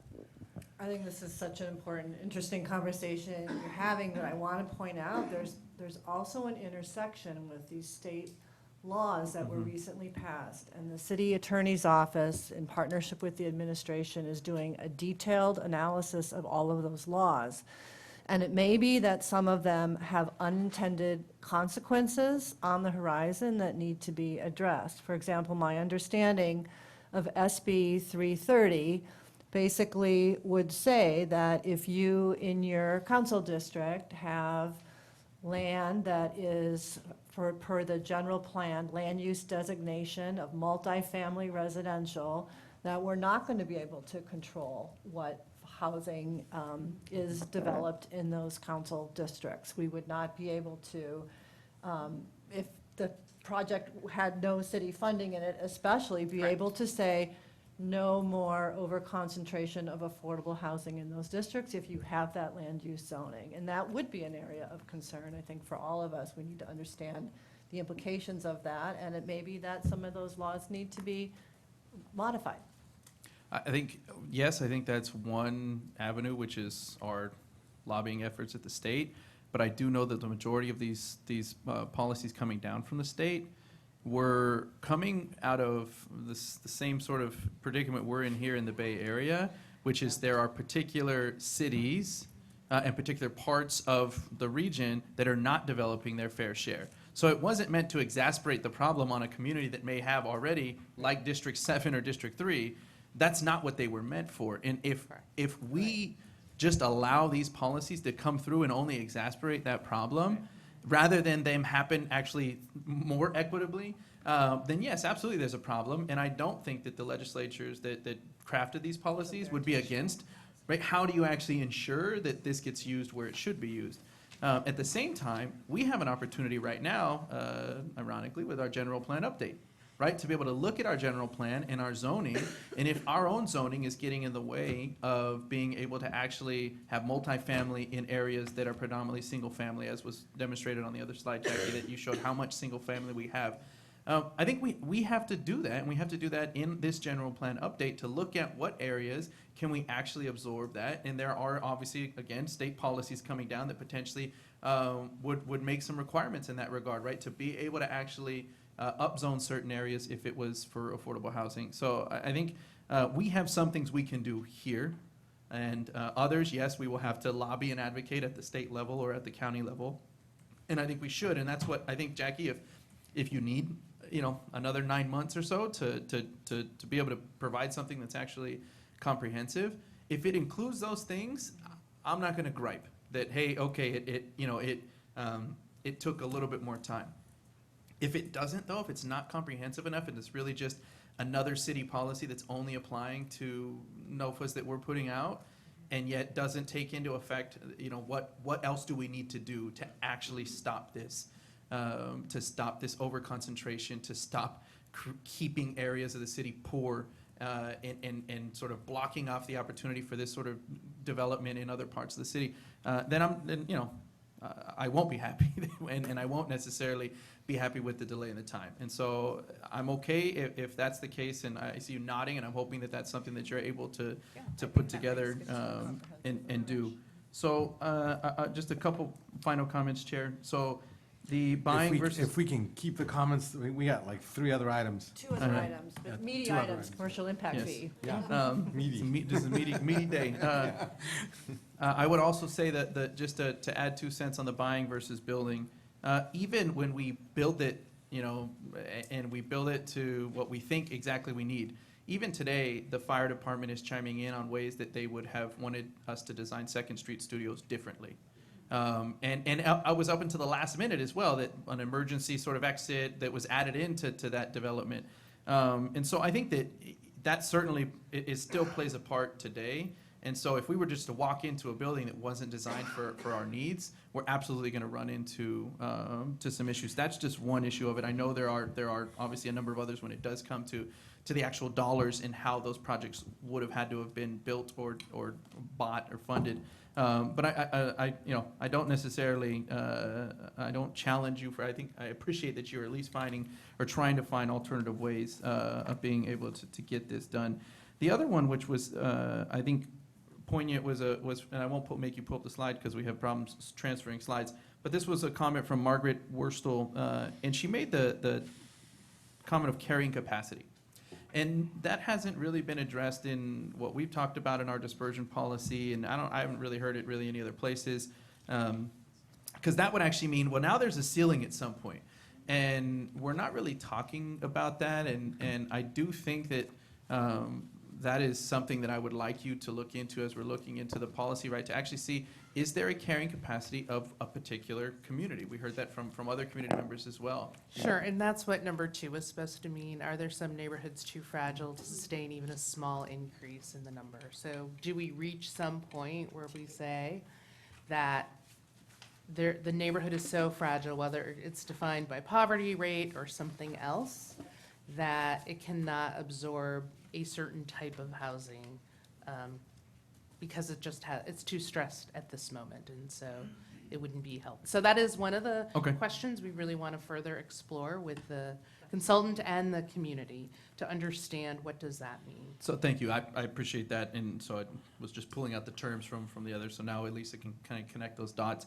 And then lastly, I would say, and we saw this more recently with the initial failure of a safe parking lot, and then hopefully the now great success that we'll have at 2 locations. And one of the things that I was advocating for at Roosevelt, and I know Deb was advocating for at Bascom, was the necessary services to go into when you're bringing in a vulnerable population, to know that you have to couple that with the services. And this is even coming up as an issue still in permanent supportive housing sites that have Measure A dollars that we think, oh, this is the best, and I would say, yes, it is the best, but it doesn't mean it's perfect. And we're still finding those issues with firefighters being called out and police officers being called out at high numbers, high levels, frequently at places like Second Street Studios. And one of the major issues there is that they don't have an on-site physician. That was not funded through the county for that site. That could have, and still could today, if we were to change that, make a huge difference on a site like that. So if we were to put in these developments, if we are going to, I think one of the things that we can talk about again locally about our own policy would be to ensure that we are also equitably distributing the other resources that the city has, to ensure that these communities are receiving the attention that they deserve. So that would be my input for as you go forward. I will make a motion to accept the update from staff. I will ask that we come back with a check-in sooner than the fall of next year. So at some point, in between that, so if you want to say around March or April, to be able to at least give us a status update. I'm fine if it's even similar to this, where you're presenting a PowerPoint presentation, but I would like a part to chime in, and at that point to also hopefully have the consultant be here present who's working on that. So that's the motion. Second. Okay, Councilmember Dieppe. Yes, thank you. Just circling back to the beginning of the conversation, if we're associating in a coalition or a network of providers for homeless, we in San Jose can absorb 2 homeless people from Morgan Hill, but the converse is Berkeley or Concord or wherever might take some homeless people from San Jose. Isn't that how that works? Correct. Okay, so it's not like There's not like barriers or walls across Right, okay. the Fine. region. I used to live in Mississippi, and one of the things that, driving around Alabama and other states, people would say, thank God for Mississippi, because Mississippi is number 50 in terms of like last of the states for poverty, and so basically other states can feel less bad about themselves because of Mississippi. But that's with a federal poverty kind of measure that kind of equalizes things across the board. But if you look at numbers and you adjust for cost of living and everything into that, it actually, I think, I'm still correct, California ends up being the state with the most poverty in the nation. And so I think we have, 3 million housing units short across the state. And I was, happy to follow the lead of the council when we decided to put 45% of our housing allocation money towards, ELI, 45% housing. I think that with the experience that I had, living through trying to site the tiny home stuff, looking at the sites of land that we own in the city, I think the big hurdle that we have as a city is where to site these projects to begin with. And so my kind of lean on this is to try to get to yes in every instance we can. Wherever we have the growth in parts of the city, wherever the private developer has land that they are expressing interest in building these affordable housing units, we should, in all possible cases, try to support them, unless we have some sort of measure that we can identify that we don't want to impact already fragile communities. We don't want to have an overconcentration of poverty in one place. The Cabrini Greens thing in Chicago, if I'm not mistaken, I think the mayor, as a publicity stunt of Chicago at the time, moved into Cabrini Greens. And she only lasted like maybe 3 weeks, and then she left.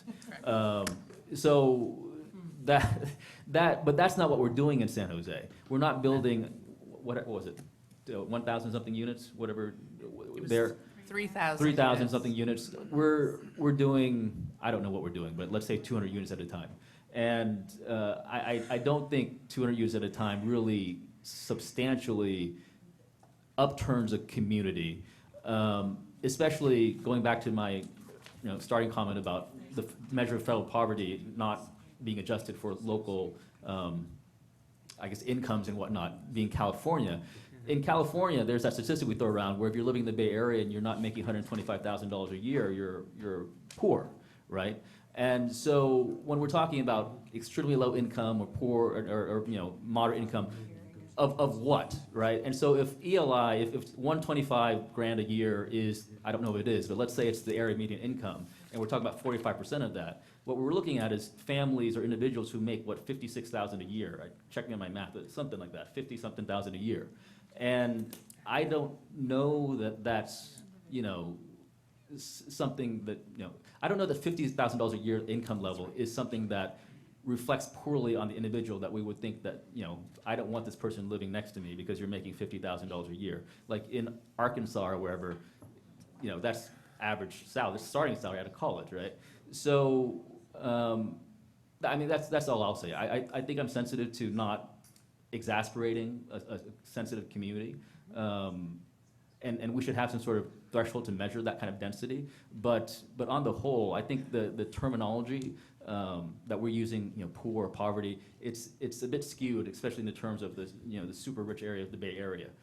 So when I think of poverty, I'm thinking of like Lyndon Johnson starting his war on poverty. He goes to West Virginia and he talks to the man on the porch with like 9 kids, and they have nothing to do. I don't think that's what we're talking about in San Jose when we're talking about, ELI folks, coming to live in a neighborhood. So I'm trying to get to yes wherever we can. We have a housing shortage. We're trying to build high-rise. We're trying to disperse it across the city with, the 15% inclusionary housing ordinance. And we don't want an over-concentration. But to the extent that we can build affordable housing units, 100, 200 units at a time, I would be in support of that as much as we can without impacting surrounding communities. So with that, let's vote. Yeah, well, I thank you, Jackie, and thank you for taking the time for the comments. I will make one last comment. I wasn't talking about refurbishing old buildings. I was talking about buying brand new ones. And number two, I could tell you this, that unless we fix the financing problems, I could tell you that no construction is happening in my district, not affordable and not for profit. Nothing is going on. I have maybe 8 houses in the last 4 years that have been built in my district. We need to find a way to build more. I've been extremely, I want things being built, but just things aren't penciling out, if you will. So, all in favor of this motion? Aye. Any opposed? Thank you very much. Are you here for the next one? No. City Council commercial linkage fee for affordable housing. Should we just double check and make sure we're going to have a quorum if we go beyond 4 o'clock? We have this item, and then we have an audit report, which should be brief. Okay, great. Okay. Yes, and if our council colleagues can keep this brief, be great. Well, this is an important issue. I know. So this is the commercial impact fee nexus study and feasibility study. And it's being done as a partnership between the Housing Department, the Office of Economic Development, and the City Manager's Office. I want to thank the team in partnership with Kaiser Marston, and in particular recognize Peter Hamilton as the project manager, who's done a great job.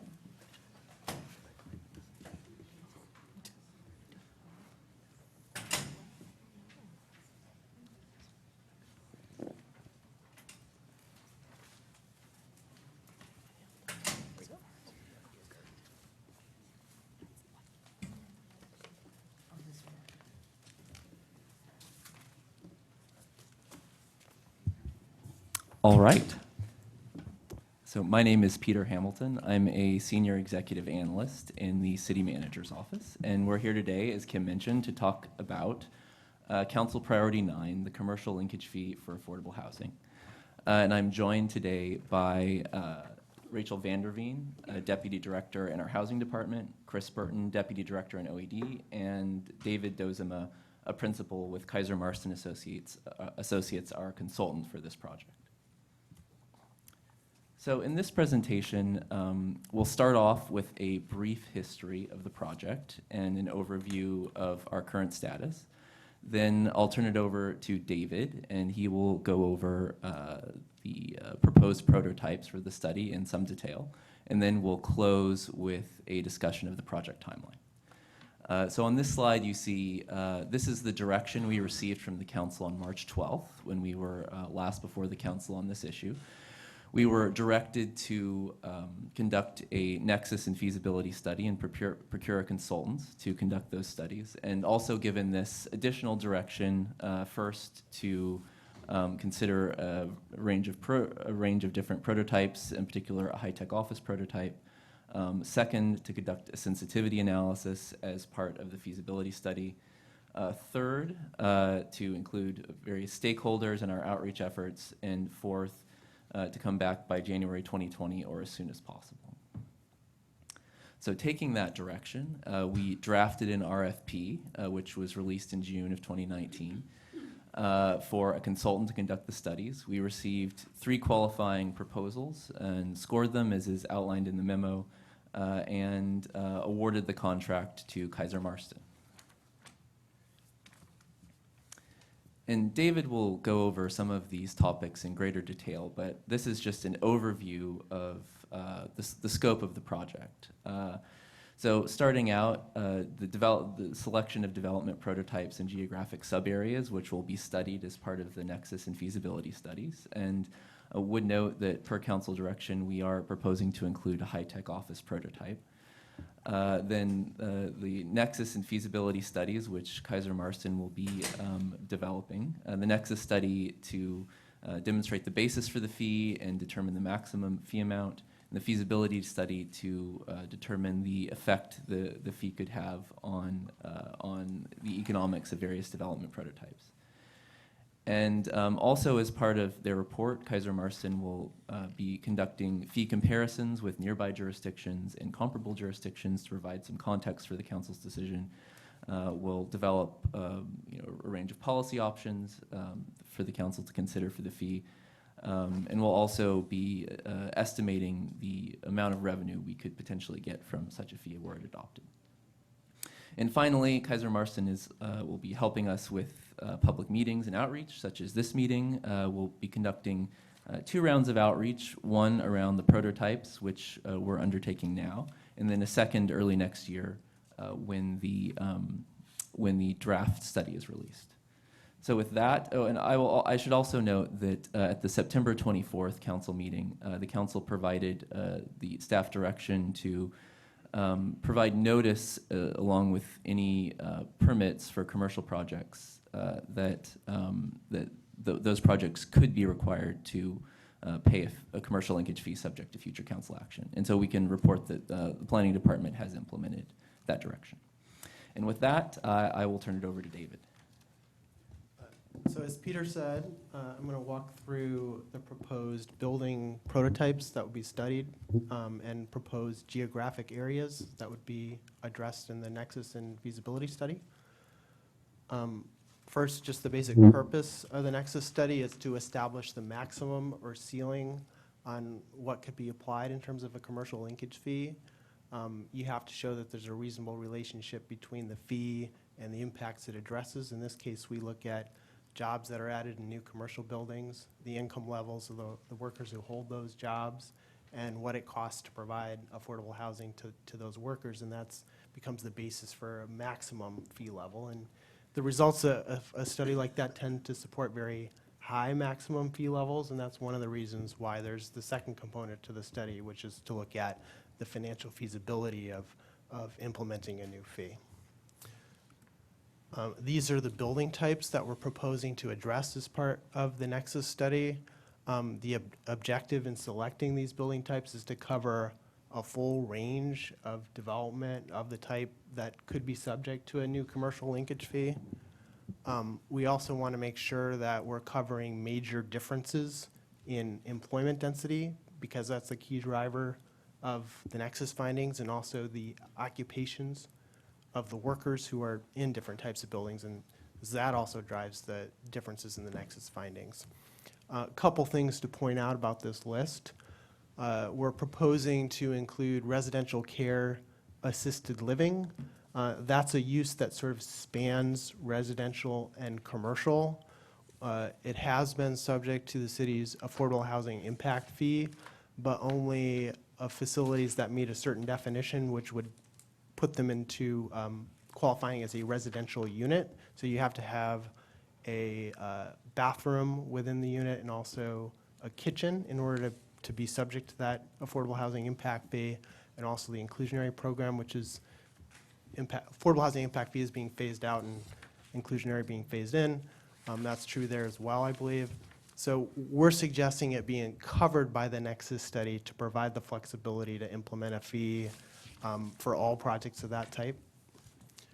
The other thing to point out about this is that we're not suggesting an analysis that would address institutional uses. It's pretty rare that a commercial linkage fee program would apply to an institutional use, but it's not unheard of. What I'm talking about there is things like hospitals, hospitals, museums, schools, private schools, things like that. So we can certainly add that to the study if there were a desire to look at that, but as of now, we haven't proposed to analyze that.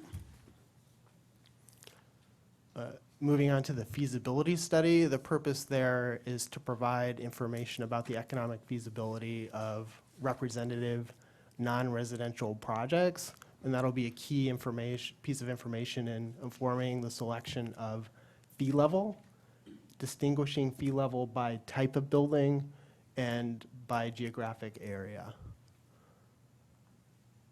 These are the building types we're proposing to address within the feasibility study. We reviewed development activity in the city since 2005, and also pipeline projects that are currently under construction or proposed, and used that information to look at the most common types of commercial development that's happening, and that informed this list here. We also want to take care to provide information that will be helpful in understanding how projects with different cost structure would and have different feasibility conditions. Like, just to give you a specific example, your 1 to 2 story office building is a lot lower cost building than a high-rise office building. Maybe built on less expensive land, and that just provides a different result. And so if we just look at one office type, we would be looking at one or the other and not providing information about both, but we want to provide you a variety of findings related to that office. These are the geographic areas we're proposing to look at. We wanted to group locations that have similar market conditions, have been experiencing similar types of non-residential development, and have similarities in terms of land costs. I'm going to move on to some maps so you can see more specifically what we're talking about. This is a map of the general plan growth areas, and this is a map with the proposed sub-areas overlaid on those general plan growth areas. So for North San Jose, we have somewhat of an expansive definition of what North San Jose is there. It would include to the north the El Viso area and also portions of Berryessa. We lump them together partly based on proximity and also based on the type of development that's occurring there. You'll also note that within that area is the Berryessa BART station is within that area we've defined as North San Jose and vicinity. Downtown, we've also taken somewhat of an expansive definition of what's downtown, including the Dierdon area as part of that, and everything surrounded by 101, 880, and the 280 was in that downtown vicinity sub-area. And then West San Jose, that needed to have its own sub-area because it's got generally stronger rents in that area. We wanted to make sure that it had its own sub-area. And then Monterey Corridor and Edenvale are distinctive existing employment centers that we're proposing to address separately as their own sub-areas as well. And then the south and east growth area covers a very broad area. It's very large geographically. But in terms of the development activity that's been happening, it's less than some of the other areas. What you're seeing there is some retail and some lower rise office that's happening there. This gives a chart of pipeline projects that meet these definitions. And we use this information it includes projects that are under construction or proposed. It doesn't include past projects. But we looked at that as well and used that information to develop this matrix here, which relates for each of the building types we're proposing to address in the feasibility study, relating those to a particular sub-area. And we did that based on what's happening in the particular sub-areas. So for example, north to San Jose and surrounding areas, we're proposing to look at almost all the prototypes except for the high-rise. Downtown, we're definitely going to be looking at high-rise, whereas in Monterey Corridor, we're focusing on light industrial and warehouse distribution in that area. So that sort of concludes the prototype sub-area conversation, and I'll turn it back to Peter. So this is the timeline that you saw in the staff report. We're currently the November 2019 prototype development and stakeholder outreach. The prototypes you just heard described from David. The stakeholder outreach will be comprised of small stakeholder meetings with both housing advocates and business organizations to provide them opportunity to get into the details, have David there, and go over the prototypes and the scope of the project. And we'll be beginning those this week. And then we're also looking at one public meeting for folks who don't have an opportunity to attend the focus group meetings. And then Kaiser Marson will conduct the studies. We'll look to have a public draft early next year, and then do another round of outreach on that draft. And then our target is to get back to council by April. And that's our presentation. Thank you. Let me go to public comment first. Start by somebody filled out a card but forgot their name. So I have Blair Beekman, Mary Helen Doherty, and Robert Stromberg.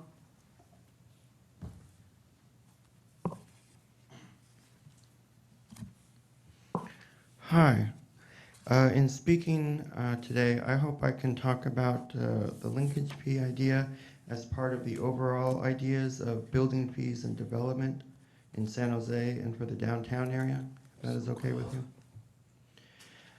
It was spoken at the September City Council meeting that 8 of the total of about 30 available spaces for certain high-rise fees would be suspended.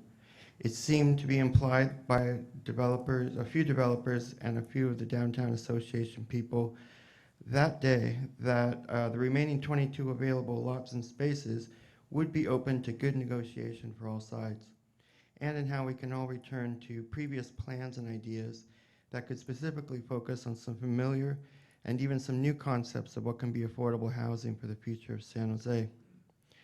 I wanted to remind yourselves today of these things, and that with the events of 2019, we are starting to think about human rights and civil rights again. I feel a further canceling of city government high-rise fee proposals at the Marathon City Council meeting a few weeks ago was not in the spirit of how all sides seemed they can be willing to negotiate at this time.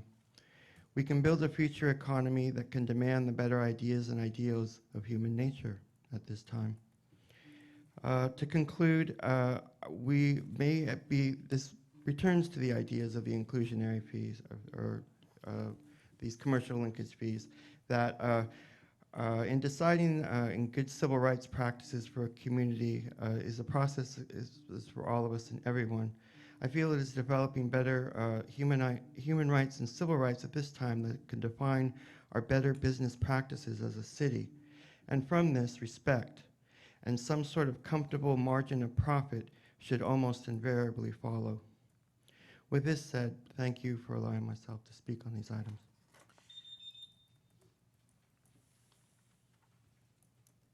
Mary Helen Doherty with the Housing Work Group from PACT. Thank you for the opportunity to speak. There's such a relationship between the item we spend so much time on and this one. If we're going to do and I appreciate the conversation about equity and the distribution of wealth and opportunity. And this is an opportunity to create funds and resources to do that and address that in a more intense way. So it is an opportunity to do what we need to do to build affordable housing. Also really appreciate the scope that this includes, that it's not just focused in the Dearborn area, that there's a wider view of the impact that development of the industry and the technology world is impacting our whole city. So to consider that the commercial fees might be also assigned in a variety of ways to address that. So the need is really great, our expectations are really high, and we look forward to the work that's being done on this and the opportunity for the community to have further input. Thank you.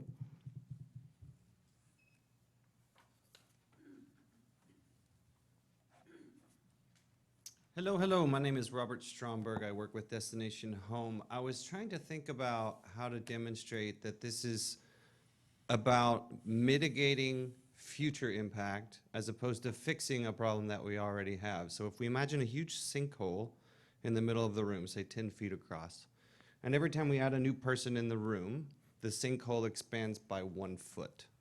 The commercial linkage fee is really to limit that expansion. So it's maybe not 1 foot, it's just 6 inches.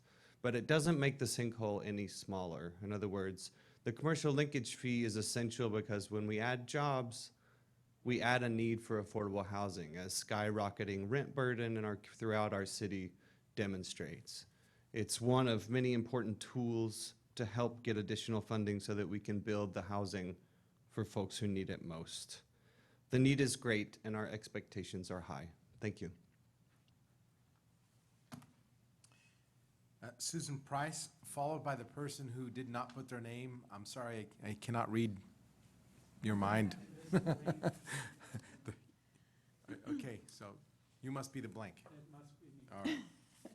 Well, I'll go before blank Matt. Anyway, I'm Susan Price, and I am with PACT, and thank you for this opportunity. I am concerned that the commercial linkage fee, we don't have RDA money anymore. So we have to find a way to fund these, to fund affordable housing. And the fact of the matter is that there is definitely a link between when you're building buildings in which people are going to work, and they're going to probably be coming from elsewhere, then that building should have some linkage for paying for the cost of the housing. So we really need to have commercial linkage fee into new construction of buildings, especially high-tech, but commercial as well, I mean, retail. But, and we need to make sure that as much of that commercial linkage fee goes toward affordable housing as possible. I mean, it should be by far the majority of it. I'm afraid, and I've heard that some city council people don't think that enough of it will go to affordable housing, so therefore they're not going to support it. I think we need to put a lot of it into affordable housing and be very clear about how much we're talking toward putting of the commercial linkage fee into housing, because otherwise we're just kind of talking it kind of like a soup. Thank you. Good afternoon. Matthew Reed from Silicon Valley at Home. I want to thank staff and the consultant team For data and land use geeks like me, this was super exciting. But I also realize this is dangerous because this item is really about how these new jobs increase the demand for housing that we don't have and that we're struggling to build. In fact, some of our existing affordable housing tools have sort of stopped working the way that we wanted them to. As everybody said, we're in dire need of affordable housing in our city. Folks are paying more, people are doubling up, people are leaving. Some of them are commuting back and some of them are leaving forever. Elementary school enrollments are down. Some of the elementary schools on the east side are down 17% just since 2015. We currently have a pipeline of between 90 and 120,000 jobs in San Jose. Not all of them are going to get built, but a lot of them are. They're all over the city, and we need affordable housing for these new workers, or our sinkhole is getting bigger. We do this all over the county. This is how this is going to happen. They're going to come back with a nexus study that shows that we don't pay people enough to live in our city. And it's going to say that the difference between what we pay them and what they need to afford housing could be as much as $150 to $200 per square foot. We're then going to acknowledge that it's the lower wage industries, and this is sort of a shock. Sometimes the retail per square foot cost ends up being higher than the office square foot, because that's where the low paid jobs are. Then you're going to come back and you're going to figure out how to address 5% or 10% or 15%, or if we're lucky, 20% of the gap that we know is being created. So it'll be a difficult discussion. We're looking forward to it. Thank you. Thank you. All right, I don't have any more cards from the public. We'll start with Councilmember Diep. Yes, thank you, Chair. I just want to reiterate that, I'm not opposed to the tool of a commercial impact fee as a tool. I think the application of it in San Jose presently is not quite the right time. For me, it's a question of timing. I think San Jose is not quite an it city yet. It's not a place where people or companies flock to build, and so I would like to see us, as we approach that, not hamper it. Like, get the Google here, get the stuff, and once there's that anchor that suddenly is a magnet that attracts all this development, then you set up the fee and you capture whatever you can for development. But I think we do have a jobs to housing imbalance, and of the 1,000 possible futures that could possibly be out there in the multiverse, I think there is one that exists where you have all these jobs coming to San Jose, and all that means is that the people who live in San Jose suddenly don't go to San Francisco to work, they just work in San Jose. And so, once you get that one-to-one there could theoretically be equilibrium. I'm not saying that will happen, but it's possible. So this idea that, like, every time you bring in 20,000 jobs, you're going to need 20,000 housing units, I don't necessarily subscribe to that, because I think there are people, we know every day there are people in San Jose who leave San Jose to work elsewhere, and if you bring the jobs here, you can course correct that, and so you're alleviating traffic, and you keep the jobs and the residents with shorter commutes in San Jose. But I know that's not what we're fighting on. We're moving forward with this, so I'm just putting it on the record. Thanks. Councilmember Esparza? Okay. So I've actually been opposed to this, not because I don't believe that a linkage between the job creation and the need for housing exists. I'm actually convinced of it, and I don't need a study to tell me it. And I also concur with Matthew Reed, and I don't often concur with him, and I think that the fact that retail is one of the lower paying segments of our job segment, it actually creates the need for affordable housing rather than just housing. It's a double whammy. However, retail is disappearing left and right, and I don't know that we want to punish them further. In fact, many parts of what we discussed, I feel uncomfortable about creating linkage fees just when San Jose is just starting to be found. Companies have found their way to San Jose. They haven't built yet. We've gotten promises, but I know that Apple purchased 88 acres, but hasn't built a single thing on their land for years. Google has bought and said that they were going to develop, but, that's years and years away. So and if we compare ourselves to the cities around us that are creating housing linkage fees or housing impact fees for their businesses, we have to ask ourselves, what's their housing to jobs ratio? If I were Palo Alto and I got 6 jobs for every one, for every one house, then yes, you should be putting on a lot of fees. But when 20% of our population is leaving San Jose, we have a net loss of population every day. Maybe we shouldn't be, and maybe we should be asking those other cities around us to create more housing. I realize that have not been on the winning side of this argument as well, and I will object to any fees being imposed in the future, and not because I don't think that a linkage doesn't exist. It does, and I've stated that clearly. It does. However, San Jose is in a unique position where we don't enjoy the tax revenues from job creators as other cities around us do, and we are constantly going to our constituents, asking them for more taxes that they are getting the brunt of. And so until we have enough job creation, we're at a 1-to-1 equilibrium. I would never find myself supporting something like this, although I do believe it's fair. I want to also concur that it is a fair thing to assume. So that being said, I'm waiting for somebody to make a motion. Yes, Councilmember Perales. I wanted to make a motion. I just wanted to have a couple questions. Oh, Thank you. go ahead. So I'm curious, I had seen that San Francisco recently did a study, they called it the Jobs Housing Fit Report, where they looked at their development of both market rate and affordable housing to kind of, I guess, as a housing production and demand analysis is what they were calling it. And I was curious if we've done something like that as well.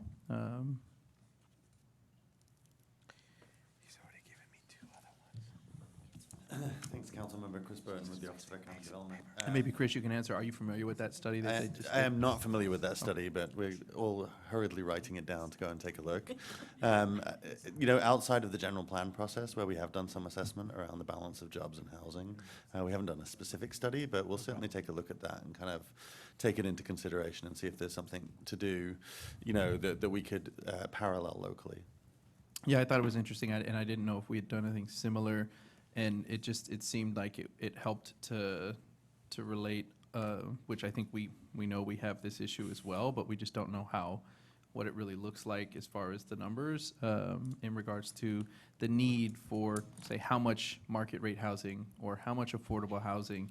And so I wanted to see if that is something that you can maybe, one, just look into this Jobs Housing Fit Report that San Francisco did, see if there's some relevancy of a similar analysis we can do here, and then how that might roll into the CLF, and then with these fees, right, as where we're putting it, right, where we're going to be putting these dollars. We've already made some goals that we have in regards to, the allocation of affordable housing that the city has, but I think to really understand this dynamic between how we're building both market rate and affordable would be important. And then a question in regards to the study itself from Kaiser Marston.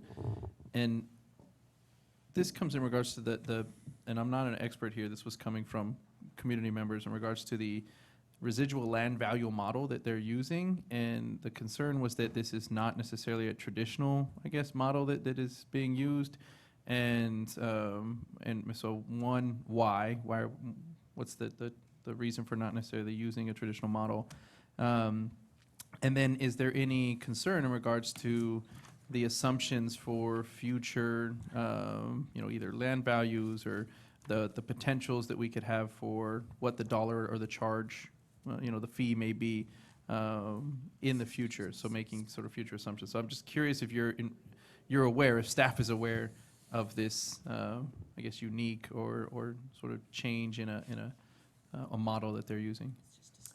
Yes, I'll let David speak to sort of their thinking behind the model, but yes, it is something that was part of their proposal in response to the RFP, and we've discussed with them, but I'll let David get into it. And so staff is comfortable with this, though? I mean, or do you feel as though that, so I'm not an expert here, right? So I'm kind of looking to our staff to say, yes, we think, or are we just deferring to Kaiser Marston saying, sure, whatever you think is, what sort of thought was going into that to say, yeah, we actually are comfortable, we think this is going to analyze what we want to analyze, and it's making the right assumptions in regards to what may happen in the future?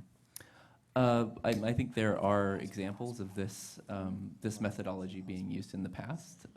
So yes, I think staff is comfortable that this is a appropriate methodology for the study. Okay, I'm comfortable with that then. I wanted really, staff's sort of verbal confirmation of that. Otherwise, that's my only questions and comments. So I personally am really looking forward to this, and I do think that the sensitivities that need to be analyzed, because I don't disagree with what our chair just said, that we're competing here with neighboring cities. I think those sensitivities need to be considered in this regards, and we're not saying that they couldn't be as you analyze what our fee will be versus what fees are in other cities like Mountain View, right, or cities that absolutely have also a jobs to housing imbalance, just on the opposite spectrum of what ours is. So, but I'll make the motion to accept the staff recommendation or the staff report. Did I make that? All right. All in favor? Aye. I got one opposed. All right. Thank you very much. I'm sorry. No offense taken. I just don't want to be consistent. All right. Team San Jose's Convention and Visitors Bureau Performance Report is coming up next, and our city auditor is here to discuss it.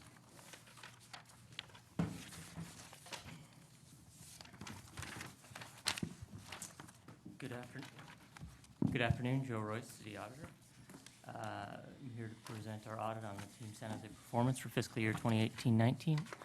Brittany Harvey is here with me from my office, and representatives from Team San Jose are also here, as well as Carrie Adams-Hapner from the Office of Cultural Affairs. So, since 2004, the city's convention center and several other city-owned facilities have been operated on the city's behalf by Team San Jose Incorporated. Additionally, since 2009, Team San Jose has operated the San Jose Convention and Visitors Bureau, or CVB. In the management agreements between the city and Team San Jose, an annual performance audit by the City Auditor's Office is required to determine whether and how well Team San Jose achieved agreed-upon performance targets that were the basis for the city's incentive payment to the organization. We're happy to report that in fiscal year 2018-19, Team San Jose exceeded its weighted incentive fee score and CVB performance targets. Team San Jose booked over 170,000 hotel room nights, had an estimated economic impact of nearly $139 million, exceeded its target in gross operating results, held 540 days of events at its cultural facilities, and received 98% satisfaction ratings on its customer service surveys. Overall, Team San Jose exceeded its weighted incentive fee score of more than 100%, and Team San Jose thus qualifies for the incentive fee of $200,000 as stipulated in the management agreement. Additional detail on the performance reports are included in the body of our audit report. There are no recommendations in this report. And with that, we'd like to thank Team San Jose and the City Manager's Office for their time and cooperation during the audit process. We ask that you accept the report and cross-reference to the December 10th City Council meeting. And with that, we're happy to answer any questions. Thank you. And let me start by going to our audience here. Blair Beekman, you sent in 2 cards. One of them said, for this, potentially for the same item, you still only get 2 minutes, okay? You have 2 for open forum. Yeah. Okay. I thought maybe mine was the one that I didn't write the name on, so I wrote another one. Thank you. To ask you to be totally learn how to be polite, can I wanted to speak about, would it be relevant to talk about here parking issues within the 7 city-owned facilities that this report is about? May I speak on the parking issues connected with this issue? Would that be okay here at this time? That wasn't really part of the performance report. Parking, there's only one parking structure that the team San Jose, actually, they don't even manage any parking, do they? No. They don't, there's no parking, this whole proposal doesn't, I mean, this whole report doesn't have parking in it. Interesting to know. Okay, I wanted to mention the ALPRs and the work that the VTA is doing. It's interesting work, but thank you. Not a VTA item either. Thank you. All right. All right. Any questions from my council colleagues? Yes. Just one, so I actually, Carrie, maybe you can help answer. So actually, I am totally fine with the report. I'll be moving to accept this. My interest is in regards to how we might make a recommendation for the makeup of the board of Team San Jose. And I'll give you the example of the thought process. So I'm looking at the board here, makeup. Hotel operators, business community, arts, and labor, but everything really centers around the facilities and the venues that Team San Jose operates and manages. We are now investing more and have been over the last couple years in tourism and destination marketing, partnerships with the airport, right? Certainly promotions and what would attract people, not just to these venues that Team San Jose oversees and manages, but actually just attracts people to San Jose and to the region as a whole. There have been some recent controversies, I don't want to have to get into it, in regards to some of the videos and community members that want to have a say. And when I look at the board, I think, well, maybe there is an opportunity for what might be these partner companies or partner agencies in the arts or whatever it may be, or, sort of that greater community that we are now, through Team San Jose, they're spearheading the promotion and destination marketing for more than just these venues. How might we do that? And if you don't know, I'm willing to have other staff answer that question. But I'm curious in that regard. Thank you, Councilmember. Carrie Adams-Hapner, Director of the Office of Cultural Affairs. I serve on behalf of the City Manager's Office to manage these contracts. So that would be the board makeup for Team San Jose is actually part of the overall management agreement between the city and Team San Jose. So I would say if there was overall desire to address that as part of that contract, we would want to do it as part of that process. And right now we are actually working with Team San Jose to renegotiate certain aspects of that agreement, and that will come to the full council at the beginning of next calendar year. But I will say they do have set classifications or types of board members, but they also have members at large as well. And I know several of them, don't necessarily, they're not representing labor or resident art partner. So they have members at large. But I will say I had the ability to participate in the Team San Jose board retreat about a week and a half ago. And this is part of their ongoing conversations. They want to see how they can have more robust destination marketing that has come up as an increased priority on behalf of their board. And so they had a very robust conversation about that. So I do want to let you know that their board, while they may not have marketing experts per se, specifically in that area of professionalism on their board, they're very much thinking about how to market the overall city as a destination.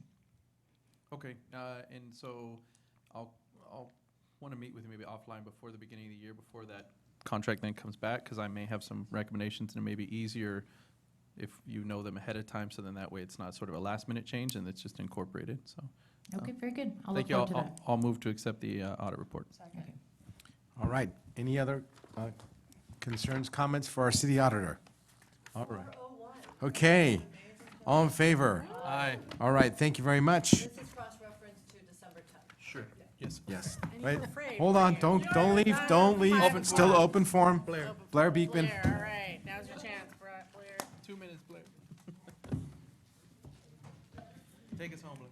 Okay, thank you. To mention the ALPRs, VTA is doing some incredible work with ALPR data collection for their parking lots. And what started as 180 days is now been whittled down to 90 days. Possibly in the next few years, it can come down to 45 days. And that's, you know, just our good efforts over the past few years, and I wanted to note it at this time. And yeah, so thank you. To note that it was mentioned nicely by Councilperson Dieppe that you know, we're trying to learn to talk about better how to talk about very low-income housing, and to talk about people who are under $50,000, whose incomes are under $50,000. That's an important goal, I think. It's hard to do that here. We always use the $50,000 as kind of a limit. I hope you can learn, you know, there are mixed income ideas that can help a lot with that, and introduce that it can be softer to talk about for all of us. Thank you for your work in trying to do that and make it easier to talk about. So with a minute 10, I have a few words here. What I feel was the important lesson for the entire community for the 12-hour city council meeting of a few weeks ago is that after mistakes and missteps the past few years, San Jose city government and the community is hopefully, we are at a time to begin to learn how to better prioritize the health and welfare of the community first in the future of city government decision-making. In what is a lifelong learning process from local community energy practices to more responsible local technology practices, I keep trying to offer there are guidelines, dialogues, and legal precedents of accountability and openness to help in the efforts to end war, to create peace, and to work towards better ideals of human society and sustainable community future. I hope it is this care that can become the important focus in how to proceed with the decision-making for city government and community. It is this humble effort that can make for a simple decency and practicality and a reminder of how San Jose can already work and how it is already respected across the country and around the world. Thank you. Thank you. Meeting is adjourned.